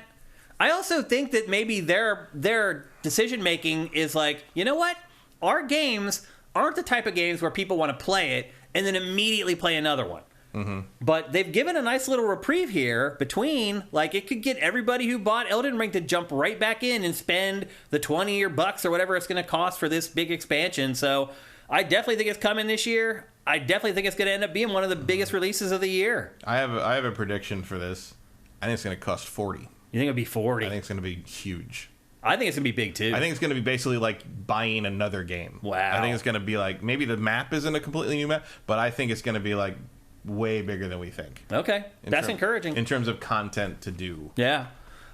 So, yeah, if you were a fan of Elden Ring, you bought it and you enjoyed it, I think you're going to get a big chunk of it, more of it, for this year. They know the open world thing is the thing that really hooked people on this, so I think they're going to make a whole extra island or continent or something. I think they're going to do a whole. You go to a whole other place, opens, basically. Yeah. Like think like Oblivion, where you went to the Sheogorath thing, where you went to the Islands of Madness or whatever, like that kind of. I think they're going to do something. Like that. I agree. Yep. So that's Elden Ring: Shadow of the Erd Tree. Next up, a game we've all been waiting for release for. It feels like forever. Hollow Knight: Silksong. Is this the year it finally comes out, Matt? Probably. How can it not be? I don't know. I mean, we thought last year was going to be the year because it was scheduled to be on Game Pass in June, and they just blew right past that like it didn't matter, which is weird. Like, I don't know what the hell's going on with this game, but they need to hire more people. I guess that's what I would say. But look, when this comes out, it's going to be, whenever year it comes out, it's going to be one of the biggest games of the year. People love Hollow Knight. I really liked it. I didn't fall in love with it though. Like it wasn't my favorite of the Metroidvanias of its era. Yeah, but it's you can't deny the quality. Yeah, I mean, I'm on an island there, though most people love it for whatever reason. So hopefully it comes out in 2024. Next, Homeworld 3, the revival of Homeworld. It's been 19 or 20 years since the last Homeworld came out, and Gearbox is the one publishing this. It is one of those pet projects at Gearbox. This is Randy Pitchford. Personally, is vouching for this game. He's saying, these are the guys who did Deserts of Karak or Kazakh. Yeah. So they know their stuff. Like this team has been making good Homeworld stuff already. So. Yep. And finally, it's coming this year. It was supposed to come out last year. It didn't quite make it. It even had a hard release date last year. Yeah, it was. But this year seems a given. Like, it seems locked in. I mean, it's like next month or something. I think. It should make it out. If you're fans of the old Homeworld games, I mean, all I can say is that they're promising that if you're a fan of the franchise, you're not going to be disappointed in this. Here's a fun thing. So my sister sent me it was like a letter to the advice column thing, and it was this crazy woman who was basically like, my son is an actor and he's really scary as a villain in this thing that his drama group is doing, and should I tell him that he's not allowed to act anymore because he makes me uncomfortable, and it's like, adult woman unclear on concept of acting, basically. Yeah. But she's talking about it's a group that they usually do a Shakespeare play in the fall, but this year they're doing a weird adaptation of like an old video game story, and he's like a evil bridge officer, a captain who tells the bridge officers the subject did not survive interrogation, and he's so cold when he says it, and I'm like, what game is that? So I started digging. It's Homeworld 1. Oh, wow. Somewhere out there's a high school drama club doing a stage adaptation of Homeworld 1. And I would very much like to see that. Yeah, that's crazy, for sure. It's how meta. Yeah. That's bizarre. Especially because they weren't even close to alive when that game came out. Yeah. Like, that's fascinating that someone would be like, adapt it, because like there's not even any fucking people on screen in that game. It's just voiceover with ships. It's like, so you wrote a stage play about an RTS. Yeah. Okay. I like you. We only got a couple more left, and one of them was a surprise game in the Xbox Developer Direct, and that is Visions of Mana. Yeah. There had to have been some kind of cash change in hands for the 20 minutes that they gave this game. Or just like Square's like, oh, you need something to fill time? Here we go. Or they're like, oh, you want Final Fantasy 14 on Xbox? We have this other game that we would like for you to promote if you're willing to. Who knows what kind of things were going on there? But this feels. I think Square's in the lower position on this one, because like on one with this game in particular, yeah.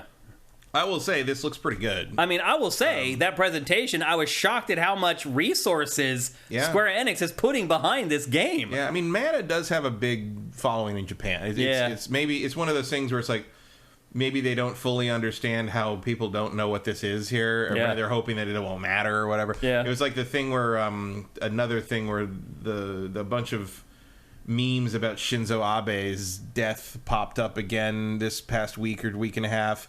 And apparently it was a thing where American people, like meme people, kept putting up pictures of him after he was assassinated that basically said "See a Space Cowboy," which is a reference to Cowboy Bebop. And one of the famous things is that that was when Japanese people found out that Americans love Cowboy Bebop, because in Japan no one gave a shit about that show. Oh, got it. And like, it's like us finding out that like somebody like it's like if an American politician died and Japanese people were constantly posting stuff with like quotes from like Family Matters or something, like thing where you're like or some random TV show that lasted 2 seasons and we never think about it again. It's like The Charmings or something. Like, and it's like it's one of those weird cultural disconnects. Yeah. And like Mana's just got a it's not like huge, but it's got like a venerable thing. People remember it. It started with, it was a Final Fantasy spin-off. Final Fantasy Gaiden. They're putting money behind it.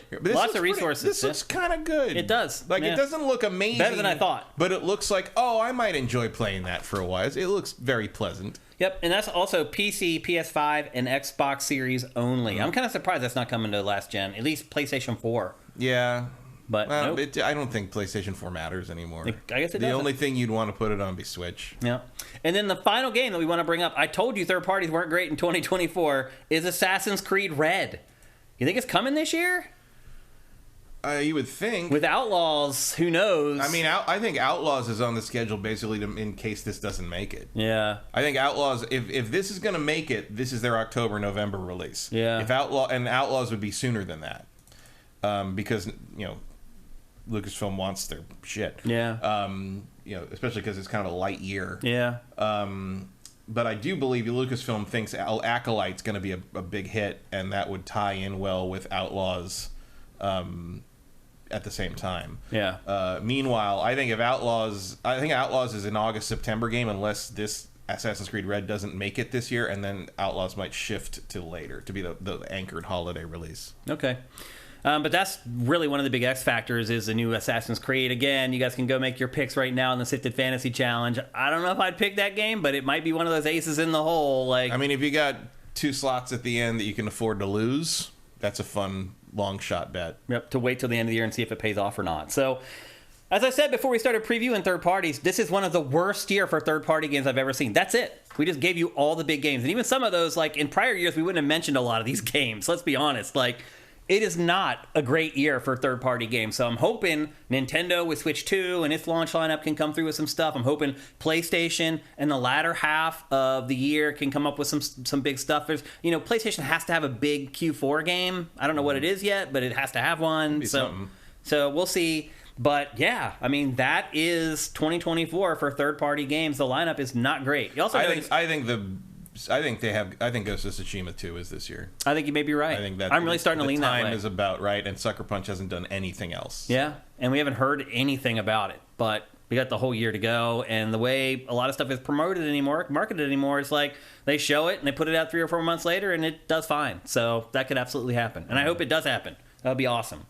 So anyway, there you go. That's a third-party preview for 2024. Before we wrap up the show, we have a word from our other awesome sponsor, SoundWizardry.com.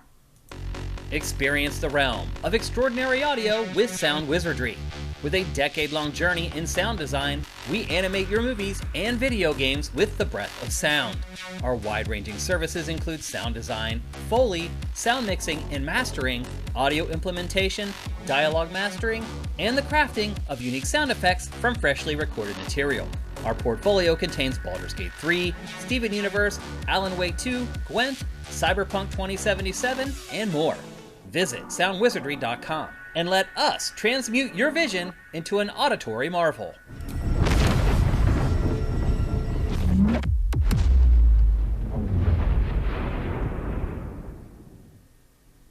That's right. Hit up SoundWizardry.com for all your auditory needs. It doesn't matter what you're working on. You got a project that you're working on for your business or your YouTube channel or for school, or you're making a game and you need any audio done in that game. Hit up SoundWizardry.com. They can help you with pretty much all of it. And as you can see, based on that ad, they have one hell of a resume. And I have some pretty exciting news. So I talked a couple weeks ago about how I had a new idea on how to handle the sponsorship for SoundWizardry.com. And they have agreed to it. And it's pretty awesome. I'm pretty excited about it. You're not going to see it until we relaunch the show in February. But we're going to have a cool thing in GameFace going forward, courtesy of SoundWizardry.com. Get excited for it, because I think you guys are going to like it a lot. So anyway, that's it for GameFace 373. Again, we need to get out of here a little bit earlier than normal. What we're going to do is we're going to break down the stream. We're going to stop it for literally like 2 minutes and bring it back up, and then we'll do our Sifted Video Game Fantasy League draft for 2024. Just sit tight. The screen will go dark for a little bit. The stream will come back up. You may need to refresh Twitch or whatever, but we'll be right back. I promise you, we're not even going anywhere. We're going to sit in these very same seats, and we just got to do some stuff on the TriCaster to save GameFace and then get the draft started, and we'll bring the stream right back up and get ready to go. If you're watching this show on YouTube or you're listening to it on any of the podcast services and you want to support us, and it would be awesome if you did, go to patreon.com/sifted. That's SIFTD. And you can pledge whatever you want there. But if you pledge $4, you get all our content early. Pactor Factor a week early. GameFace at least 3 days early. All our other content at least 3 days early. Help us out if you can. It would be awesome. And if you don't have any money, you can help us out with Twitch Prime. If you're watching on YouTube, go down below to the description to learn how to do that. It's very simple. And if you haven't done it in a while, just go to twitch.tv/siftedgames and just click twice and give us that free $2.50. That's all you got to do. We'd appreciate it very much. And if you can't do that, then just review the show or like it on YouTube. I don't know, share it on social media. There's all kinds of stuff you can do to help us for totally nothing. And we'd appreciate anything you can do to help out GameFace. We'd really appreciate it. So anyway, don't forget, we're going to send the stream down. It's just going to be like a minute or two, and then we'll be back with our Sifted Video Game League Fantasy Draft. But thank you guys for checking out GameFace today. Also, thanks. You need to do an up and out. Well, I'm gonna. Yeah. I'm just leading up to it, Matt. Is this because the draft is a separate show? Yeah, absolutely. We're gonna take the stream down and then bring it back up for the draft. Yeah. So anyway, next week's show is gonna be great. We got, let's see, we have Tekken 8 in that show. Will we have Suicide Squad? Yeah, I think early access should maybe. We at least would have first impressions, I think. Yeah. We're going to like 3 big games in next week's episode. In and then nothing for months.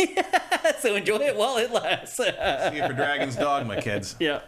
So thanks again for showing up for this and for being on chat. We'll see you in just a minute for our Sifted Fantasy Draft. GameFace is up and out.